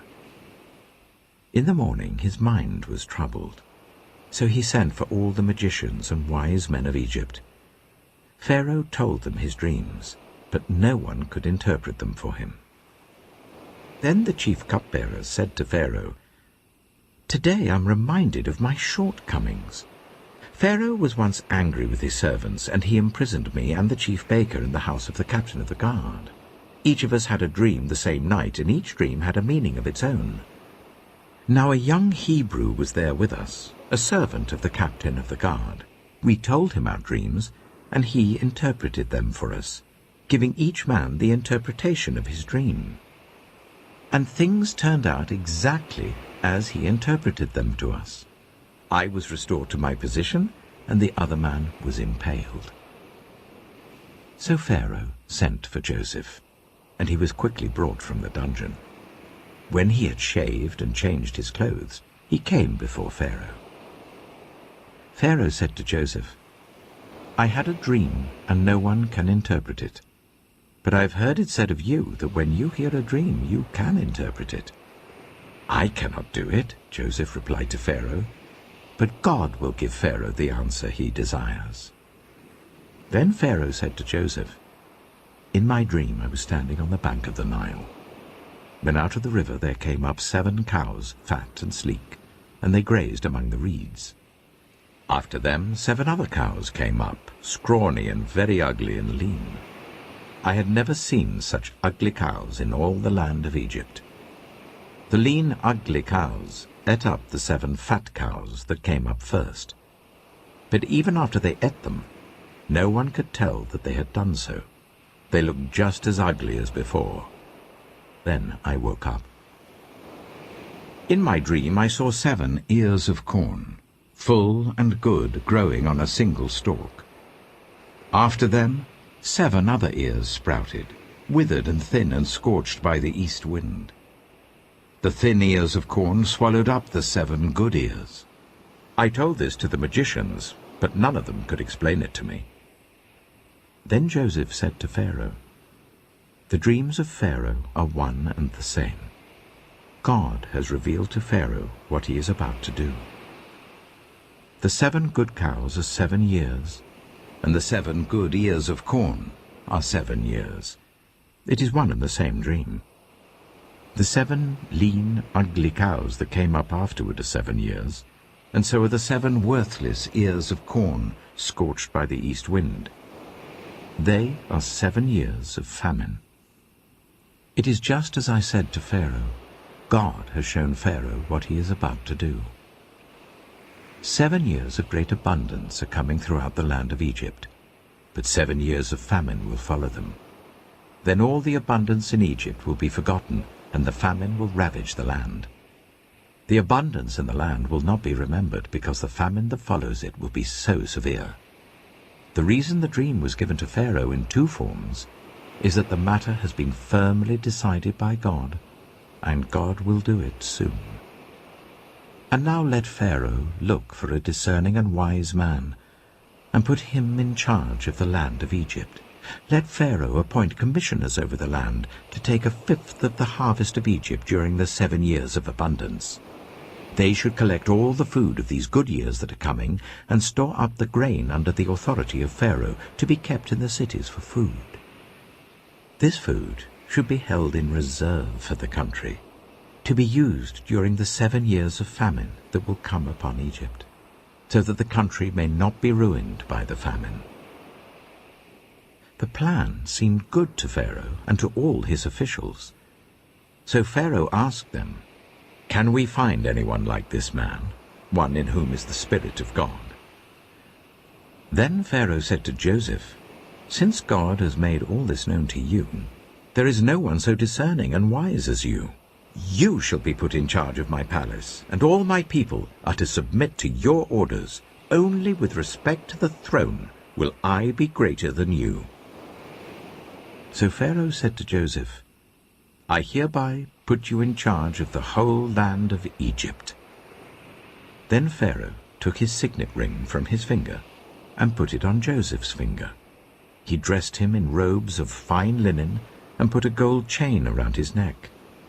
He had him ride in a chariot as his second in command, and people shouted before him, "Make way!" Thus he put him in charge of the whole land of Egypt. Then Pharaoh said to Joseph, "I am Pharaoh, but without your word no one will lift hand or foot in all Egypt." Pharaoh gave Joseph the name Zaphenath-Paneah, and gave him Asenath, daughter of Potipherah, priest of On, to be his wife. And Joseph went throughout the land of Egypt. Joseph was 30 years old when he entered the service of Pharaoh, king of Egypt, and Joseph went out from Pharaoh's presence and travelled throughout Egypt. During the 7 years of abundance the land produced plentifully. Joseph collected all the food produced in those 7 years of abundance in Egypt, and stored it in the cities. In each city he put the food grown in the fields surrounding it. Joseph stored up huge quantities of grain, like the sand of the sea. It was so much that he stopped keeping records because it was beyond measure. Before the years of famine came, 2 sons were born to Joseph by Asenath, daughter of Potipherah, priest of On. Joseph named his firstborn Manasseh, and said, "It is because God has made me forget all my trouble and all my father's household." The second son he named Ephraim, and said, "It is because God has made me fruitful in the land of my suffering." The 7 years of abundance in Egypt came to an end, and the 7 years of famine began, just as Joseph had said. There was famine in all the other lands, but in the whole land of Egypt there was food. When all Egypt began to feel the famine, the people cried to Pharaoh for food. Then Pharaoh told all the Egyptians, "Go to Joseph and do what he tells you." When the famine had spread over the whole country, Joseph opened all the storehouses and sold grain to the Egyptians, for the famine was severe throughout Egypt. And all the world came to Egypt to buy grain from Joseph, because the famine was severe everywhere. Genesis chapter 42. When Jacob learned that there was grain in Egypt, he said to his sons, "Why do you just keep looking at each other?" He continued, "I have heard that there is grain in Egypt. Go down there and buy some for us, so that we may live and not die." Then 10 of Joseph's brothers went down to buy grain from Egypt. But Jacob did not send Benjamin, Joseph's brother, with the others, because he was afraid that harm might come to him. So Israel's sons were among those who went to buy grain, for there was famine in the land of Canaan also. Now Joseph was the governor of the land, the person who sold grain to all its people. So when Joseph's brothers arrived, they bowed down to him with their faces to the ground. As soon as Joseph saw his brothers, he recognized them, but he pretended to be a stranger and spoke harshly to them. "Where do you come from?" he asked. "From the land of Canaan," they replied, "to buy food." Although Joseph recognized his brothers, they did not recognize him. Then he remembered his dreams about them and said to them, "You are spies. You have come to see where our land is unprotected." "No, my lord," they answered. "Your servants have come to buy food. We are all the sons of one man. Your servants are honest men, not spies." "No," he said to them, "you have come to see where our land is unprotected." But they replied, Your servants were 12 brothers, the sons of one man who lives in the land of Canaan. The youngest is now with our father, and one is no more." Joseph said to them, "It is just as I told you. You are spies. And this is how you will be tested. As surely as Pharaoh lives, you will not leave this place unless your youngest brother comes here. Send one of your number to get your brother. The rest of you will be kept in prison, so that your words may be tested to see if you are telling the truth. If you are not, then as surely as Pharaoh lives, you are spies." And he put them all in custody for 3 days. On the 3rd day Joseph said to them, "Do this, and you will live, for I fear God. If you are honest men, let one of your brothers stay here in prison, while the rest of you go and take grain back for your starving households. But you must bring your youngest brother to me, so that your words may be verified, and that you may not die." This they proceeded to do. They said to one another, "Surely we are being punished because of our brother. We saw how distressed he was when he pleaded with us for his life, but we would not listen. That's why this distress has come on us." Reuben replied, "Didn't I tell you not to sin against the boy? But you wouldn't listen.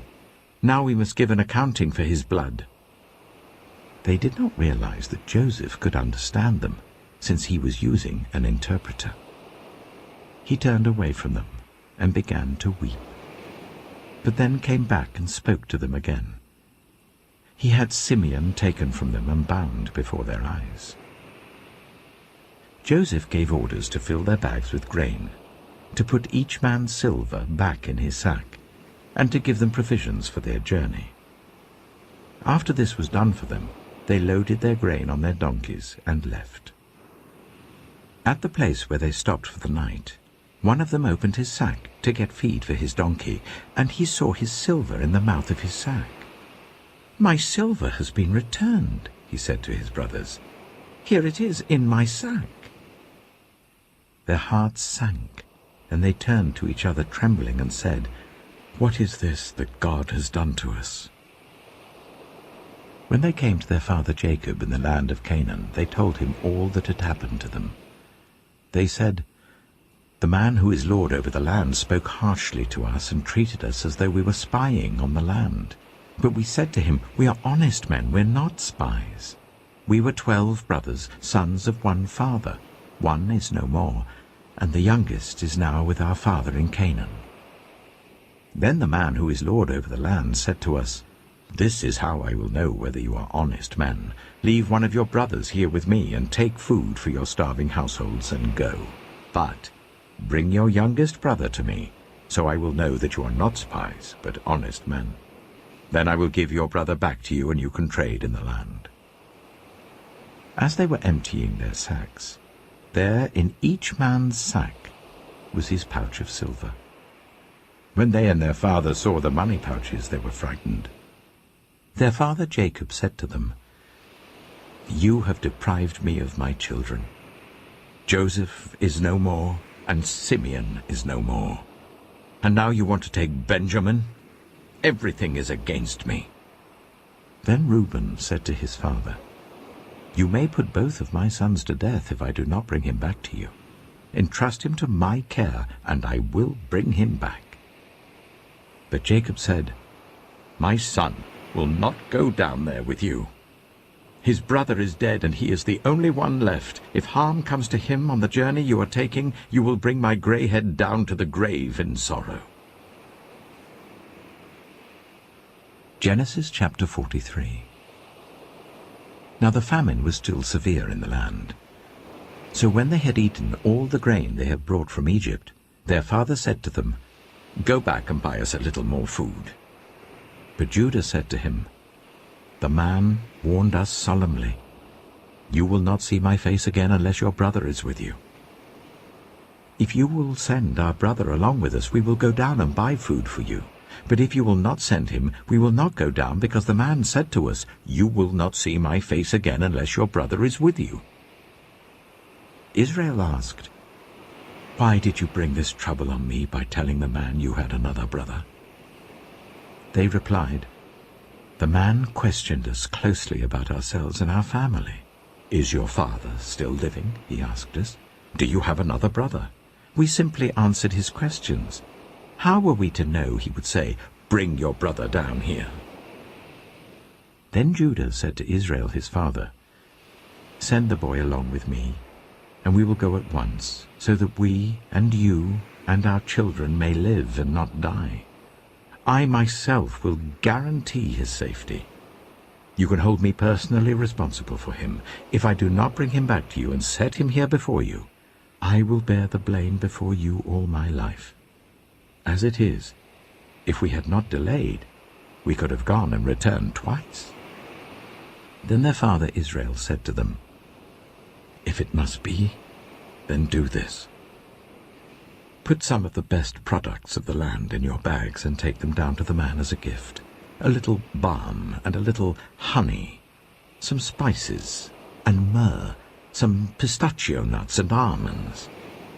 Take double the amount of silver with you, for you must return the silver that was put back into the mouths of your sacks. Perhaps it was a mistake.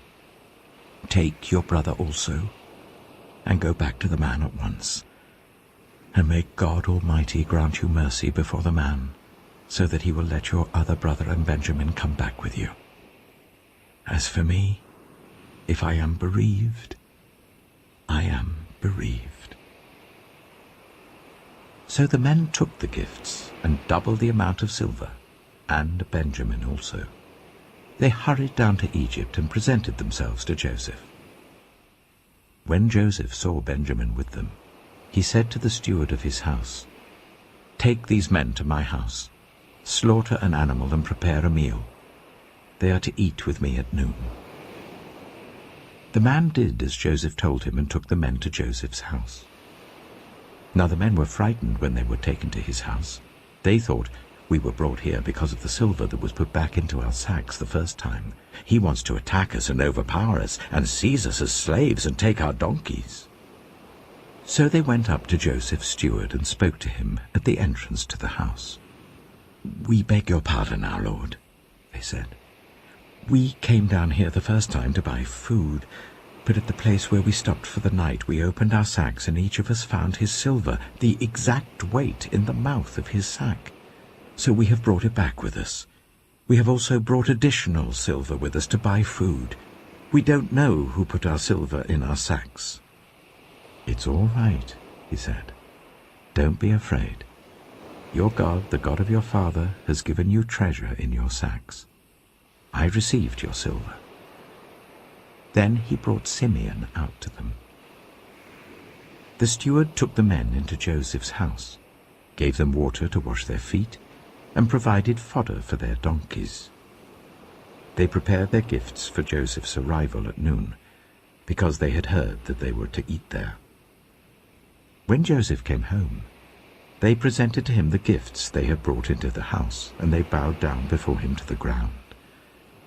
He asked them how they were, and then he said, "How is your aged father you told me about?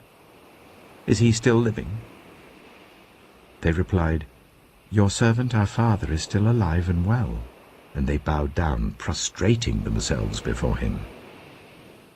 As he looked about and saw his brother Benjamin, his own mother's son, he asked, "Is this your youngest brother, the one you told me about?" And he said, "God be gracious to you, my son." Deeply moved at the sight of his brother, Joseph hurried out and looked for a place to weep. He went into his private room and wept there. After he had washed his face, he came out and, controlling himself, said, "Serve the food." They served him by himself, the brothers by themselves, and the Egyptians who ate with him by themselves, because Egyptians could not eat with Hebrews, for that is detestable to Egyptians. The men had been seated before him in the order of their ages, from the firstborn to the youngest, and they looked at each other in astonishment. When portions were served to them from Joseph's table, Benjamin's portion was 5 times as much as anyone else's. So they feasted and drank freely with him. Genesis chapter 44. Now Joseph gave these instructions to the steward of his house. Fill the men's sacks with as much food as they can carry, and put each man's silver in the mouth of his sack. Then put my cup, the silver one, in the mouth of the youngest one's sack, along with the silver for his grain. And he did as Joseph said. As morning dawned, the men were sent on their way with their donkeys.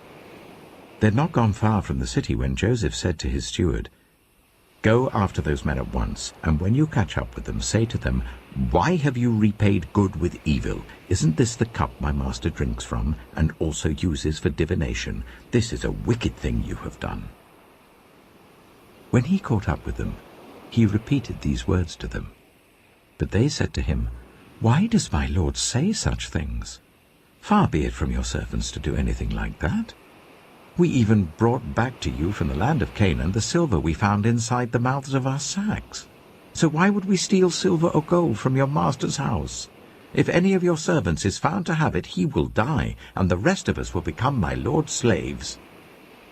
"Very well, then," he said, "let it be as you say. Whoever is found to have it will become my slave. The rest of you will be free from blame." Each of them quickly lowered his sack to the ground and opened it. Then the steward proceeded to search, beginning with the oldest and ending with the youngest. And the cup was found in Benjamin's sack. At this they tore their clothes. Then they all loaded their donkeys and returned to the city. Joseph was still in the house when Judah and his brothers came in, and they threw themselves to the ground before him. Joseph said to them, "What is this you have done? Don't you know that a man like me can find things out by divination?" "What can we say to my lord?" Judah replied. "What can we say? How can we prove our innocence? God has uncovered your servant's guilt.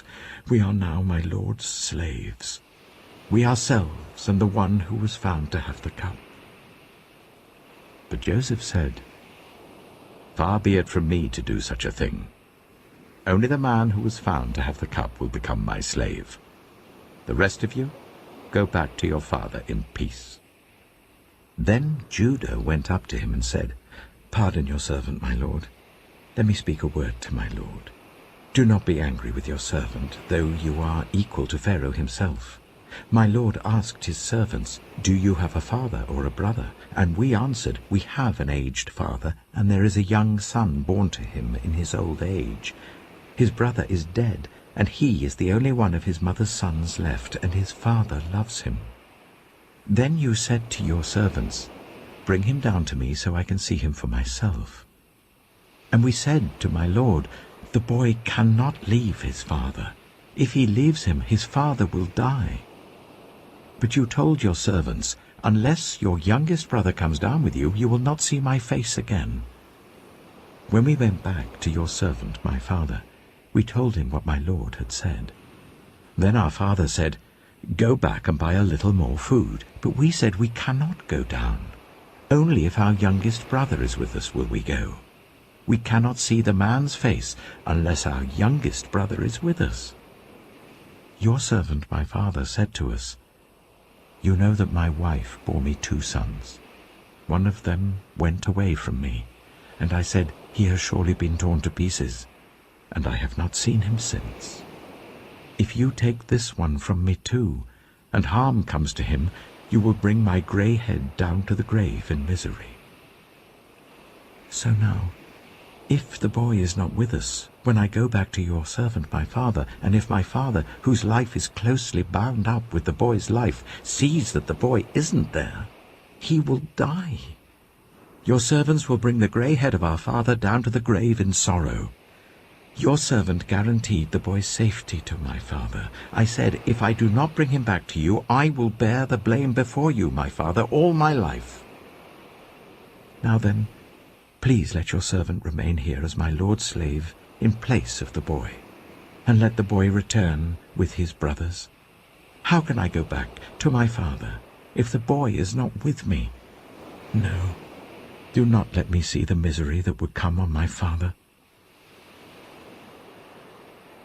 Genesis chapter 45. Then Joseph could no longer control himself before all his attendants, and he cried out, "Make everyone leave my presence." So there was no one with Joseph when he made himself known to his brothers. And he wept so loudly that the Egyptians heard him, and Pharaoh's household heard about it. Joseph said to his brothers, "I am Joseph. Is my father still living?" But his brothers were not able to answer him, because they were terrified at his presence. Then Joseph said to his brothers, "Come close to me." When they had done so, he said, "I am your brother Joseph, the one you sold into Egypt. And now do not be distressed, and do not be angry with yourselves for selling me here, because it was to save lives that God sent me ahead of you.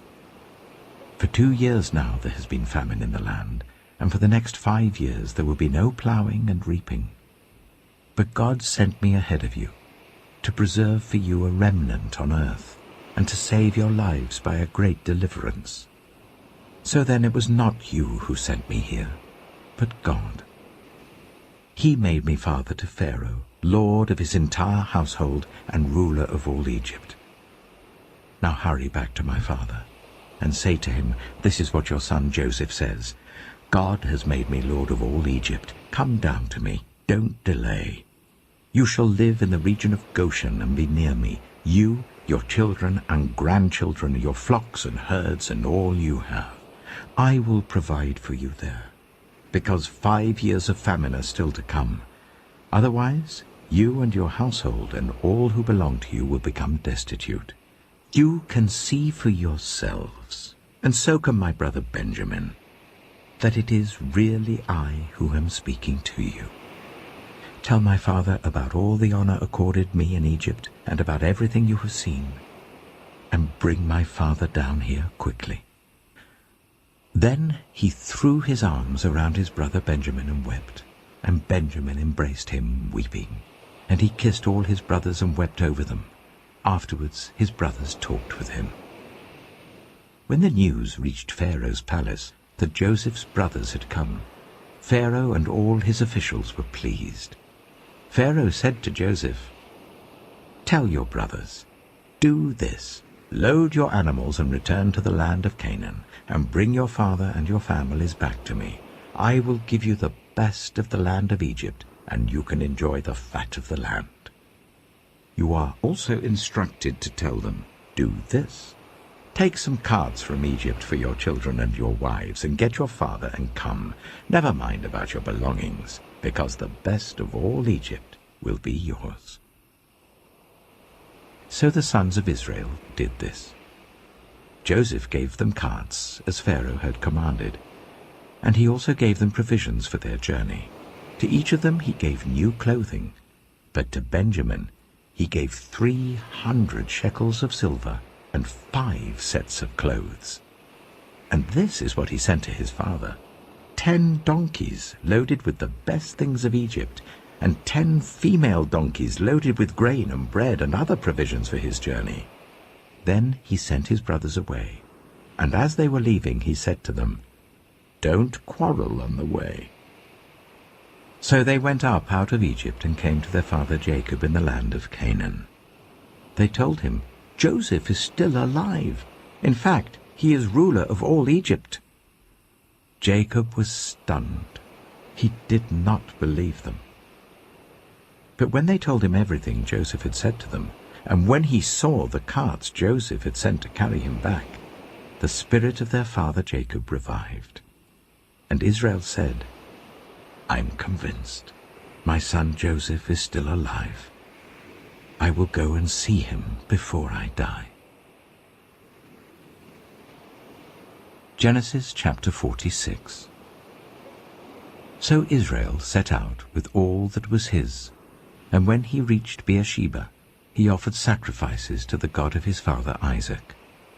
And God spoke to Israel in a vision at night and said, Jacob, Jacob." "Here I am," he replied.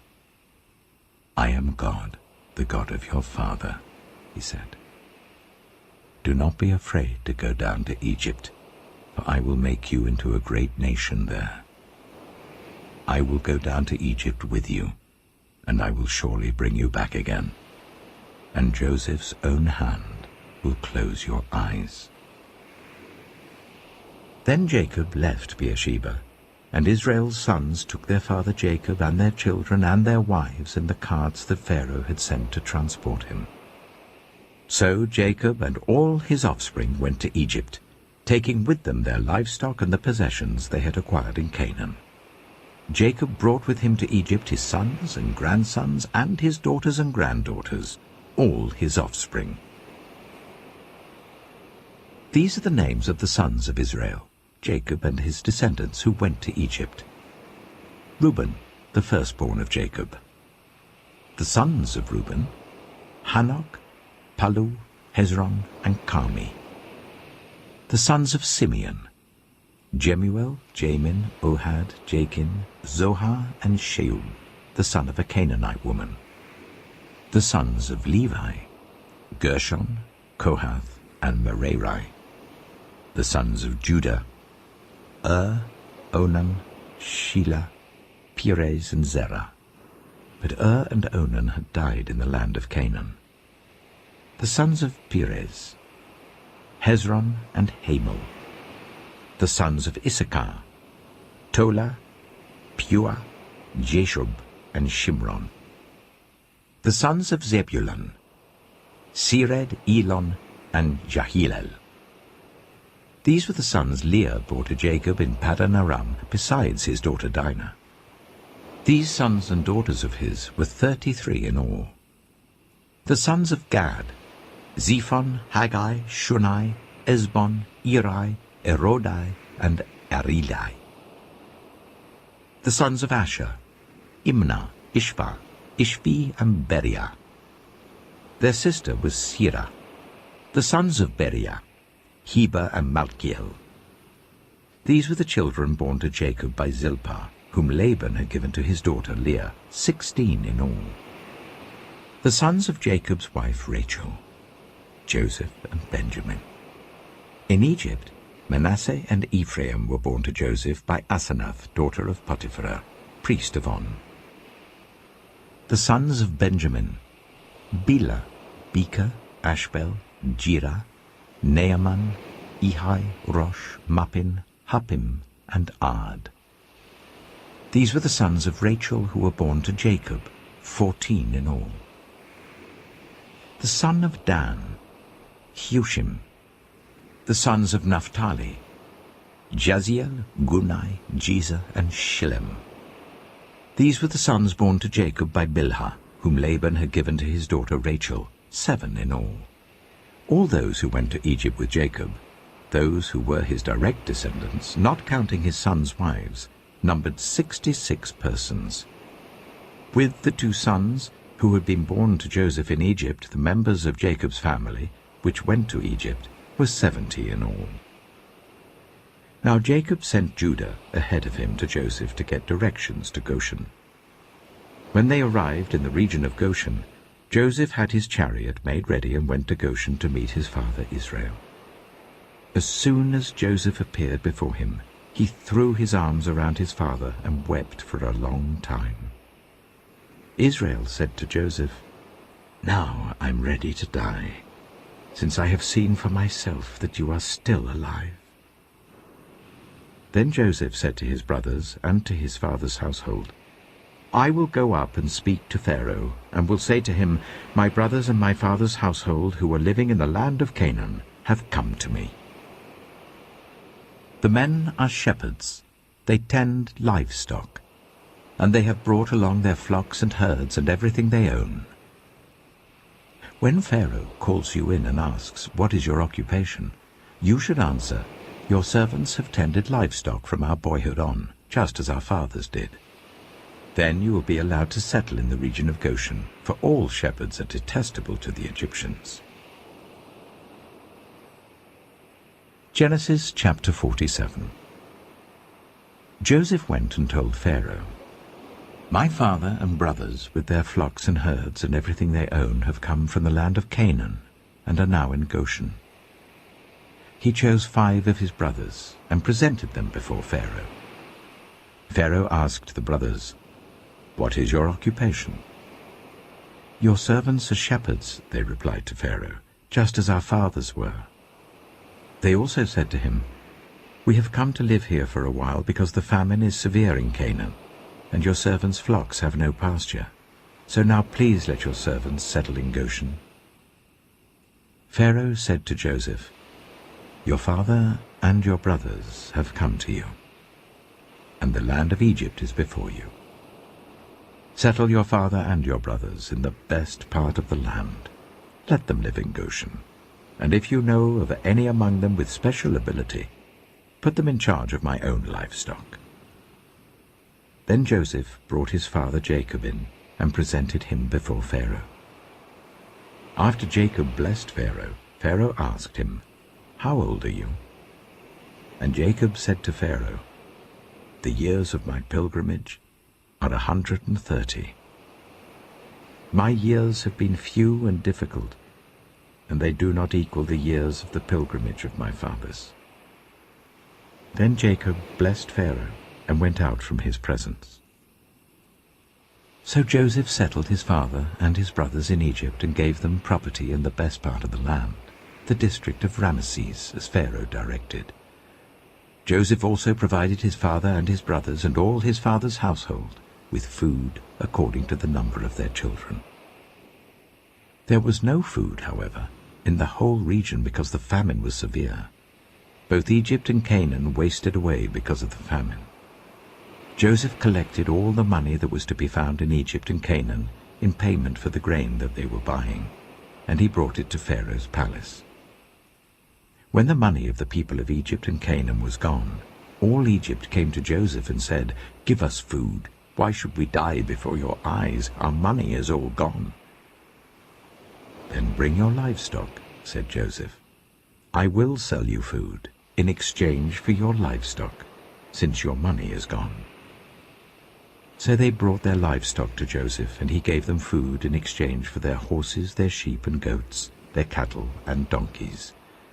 And he brought them through that year with food in exchange for all their livestock. When that year was over, they came to him the following year and said, "We cannot hide from our lord the fact that since our money is gone and our livestock belongs to you, there is nothing left for our lord except our bodies and our land. Why should we perish before your eyes, we and our land as well? Buy us and our land in exchange for food, and we with our land will be in bondage to Pharaoh.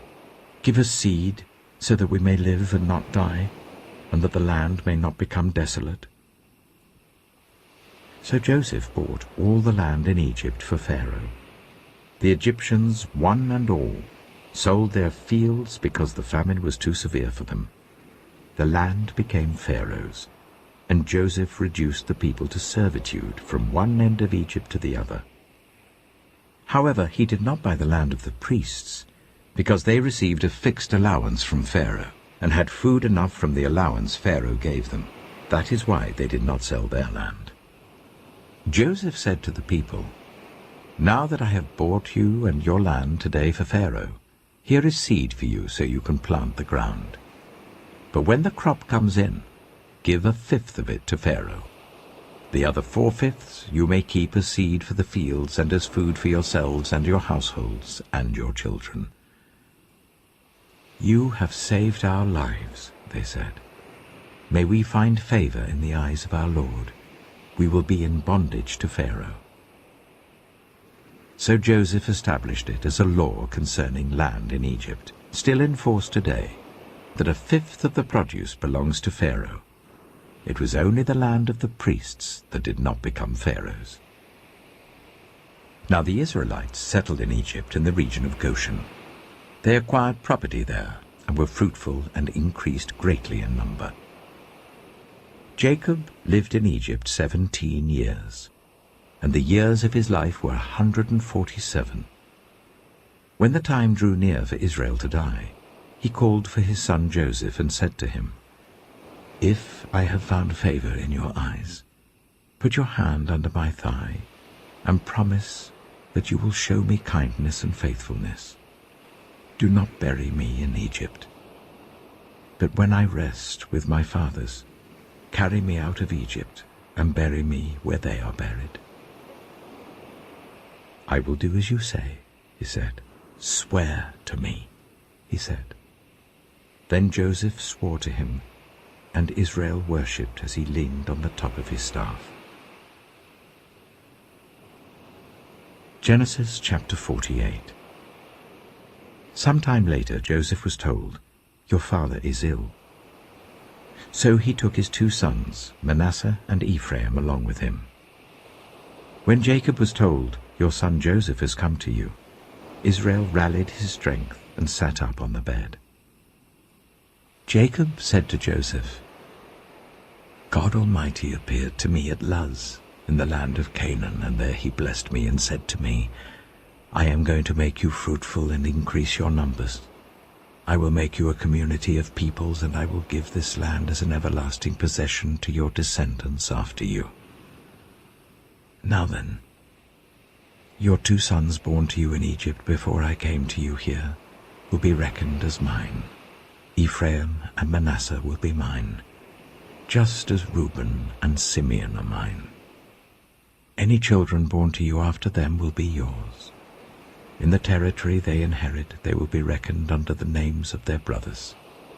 As I was returning from Paddan, to my sorrow, Rachel died in the land of Canaan while we were still on the way, a little distance from Ephrath. So I buried her there beside the road to Ephrath, that is Bethlehem." When Israel saw the sons of Joseph, he asked, "Who are these?" "They are the sons God has given me here," Joseph said to his father. Then Israel said, "Bring them to me so I may bless them." Now Israel's eyes were failing because of old age, and he could hardly see. So Joseph brought his sons close to him, and his father kissed them and embraced them. Israel said to Joseph, "I never expected to see your face again, and now God has allowed me to see your children too."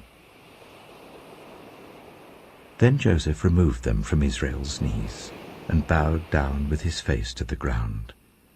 And Joseph took both of them, Ephraim on his right towards Israel's left hand, and Manasseh on his left towards Israel's right hand, and brought them close to him. But Israel reached out his right hand and put it on Ephraim's head, though he was the younger, and crossing his arms, he put his left hand on Manasseh's head, even though Manasseh was the firstborn. Then he blessed Joseph and said, "May the God before whom my fathers, Abraham and Isaac, walked faithfully, the God who has been my shepherd all my life to this day, the angel who has delivered me from all harm, may he bless these boys. May they be called by my name and the names of my fathers, Abraham and Isaac, and may they increase greatly on the earth." When Joseph saw his father placing his right hand on Ephraim's head, he was displeased. So he took hold of his father's hand to move it from Ephraim's head to Manasseh's head. Joseph said to him, "No, my father, this one is the firstborn. Put your right hand on his head." But his father refused and said, "I know, my son, I know. He too will become a people, and he too will become great. Nevertheless, his younger brother will be greater than he, and his descendants will become a group of nations." He blessed them that day and said, "In your name will Israel pronounce this blessing. May God make you like Ephraim and Manasseh." So he put Ephraim ahead of Manasseh. Then Israel said to Joseph, "I am about to die, but God will be with you and take you back to the land of your fathers. And to you I give one more ridge of land than to your brothers, the ridge I took from the Amorites with my sword and my bow. Genesis chapter 49. Then Jacob called for his sons and said, "Gather round so I can tell you what will happen to you in days to come. Assemble and listen, sons of Jacob. Listen to your father Israel. Reuben, you are my firstborn, my might, the first sign of my strength, excelling in honor, excelling in power. Turbulent as the waters, you will no longer excel. For you went up onto your father's bed, onto my couch, and defiled it. Simeon and Levi are brothers. Their swords are weapons of violence. Let me not enter their council, let me not join their assembly, for they have killed men in their anger, and hamstrung oxen as they pleased. Cursed be their anger, so fierce, and their fury so cruel. I will scatter them in Jacob and disperse them in Israel. Judah, your brothers will praise you. Your hand will be on the neck of your enemies. Your father's sons will bow down to you. You are a lion's cub, Judah. You return from the prey, my son.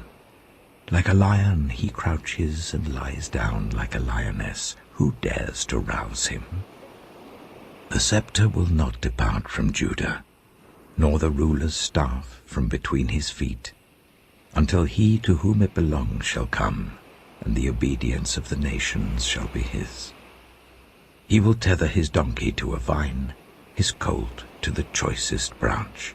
He will wash his garments in wine, his robes in the blood of grapes. His eyes will be darker than wine, his teeth whiter than milk. Zebulun will live by the seashore and become a haven for ships. His border will extend toward Sidon. Issachar is a scrawny donkey lying down among the sheepfolds. When he sees how good is his resting place and how pleasant is his land, he will bend his shoulder to the burden and submit to forced labor. Dan will provide justice for his people as one of the tribes of Israel. Dan will be a snake by the roadside, a viper along the path that bites the horse's heels so that its rider tumbles backward. I look for your deliverance, Lord. Gad will be attacked by a band of raiders, but he will attack them at their heels. Asher's food will be rich. He will provide delicacies fit for a king. Naphtali is a doe set free that bears beautiful fawns. Joseph is a fruitful vine near a spring, whose branches climb over a wall. With bitterness archers attacked him, they shot at him with hostility. But his bow remained steady, his strong arm stayed supple, because of the hand of the mighty one of Jacob, because of the shepherd, the rock of Israel, because of your father's God who helps you, because of the Almighty who blesses you with blessings of the skies above, blessings of the deep springs below, blessings of the breast and womb. Your father's blessings are greater than the blessings of the ancient mountains, than the bounty of the age-old hills. Let all these rest on the head of Joseph, on the brow of the prince among his brothers. Benjamin is a ravenous wolf. In the morning he devours the prey. In the evening he divides the plunder. All these are the 12 tribes of Israel, and this is what their father said to them when he blessed them, giving each the blessing appropriate to him. Then he gave them these instructions. I am about to be gathered to my people. Bury me with my fathers in the cave in the field of Ephron the Hittite, the cave in the field of Machpelah, near Mamre in Canaan, which Abraham bought along with the field as a burial place from Ephron the Hittite, There Abraham and his wife Sarah were buried. There Isaac and his wife Rebekah were buried. And there I buried Leah. The field and the cave in it were bought from the Hittites." When Jacob had finished giving instructions to his sons, he drew his feet up into the bed, breathed his last, and was gathered to his people. Genesis chapter 50.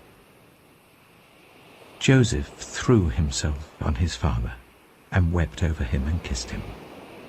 Then Joseph directed the physicians in his service to embalm his father Israel. So the physicians embalmed him, taking a full 40 days, for that was the time required for embalming, and the Egyptians mourned for him 70 days. When the days of mourning had passed, Joseph said to Pharaoh's court, "If I have found favor in your eyes, speak to Pharaoh for me. Tell him, my father made me swear an oath and said, 'I am about to die. Bury me in the tomb I dug for myself in the land of Canaan.'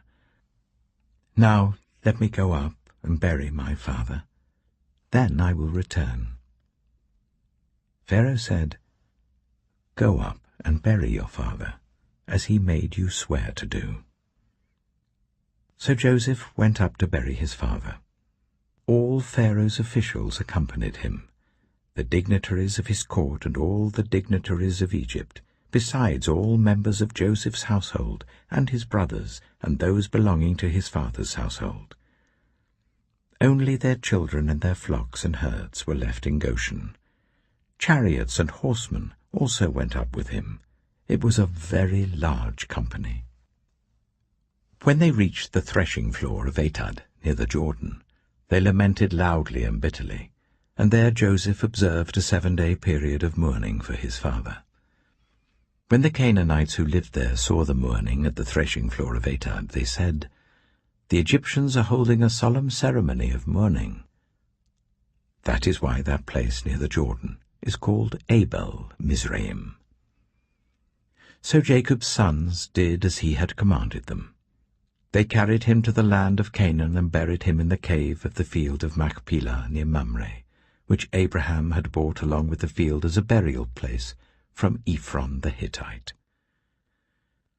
After burying his father, Joseph returned to Egypt, together with his brothers and all the others who had gone with him to bury his father. When Joseph's brothers saw that their father was dead, they said, "What if Joseph holds a grudge against us and pays us back for all the wrongs we did to him?" So they sent word to Joseph, saying, "Your father left these instructions before he died. This is what you are to say to Joseph. I ask you to forgive your brothers the sins and the wrongs they committed in treating you so badly. Now please forgive the sins of the servants of the God of your father." When their message came to him, Joseph wept. His brothers then came and threw themselves down before him. "We are your slaves," they said. But Joseph said to them, "Don't be afraid. Am I in the place of God? You intended to harm me, but God intended it for good, to accomplish what is now being done, the saving of many lives. So then don't be afraid. I will provide for you and your children." And he reassured them and spoke kindly to them. Joseph stayed in Egypt, along with all his father's family. He lived 110 years and saw the 3rd generation of Ephraim's children. Also the children of Machir, son of Manasseh, were placed at birth on Joseph's knees. Then Joseph said to his brothers, "I am about to die, but God will surely come to your aid and take you up out of this land, to the land he promised on oath to Abraham, Isaac, and Jacob." And Joseph made the Israelites swear an oath and said, "God will surely come to your aid, and then you must carry my bones up from this place."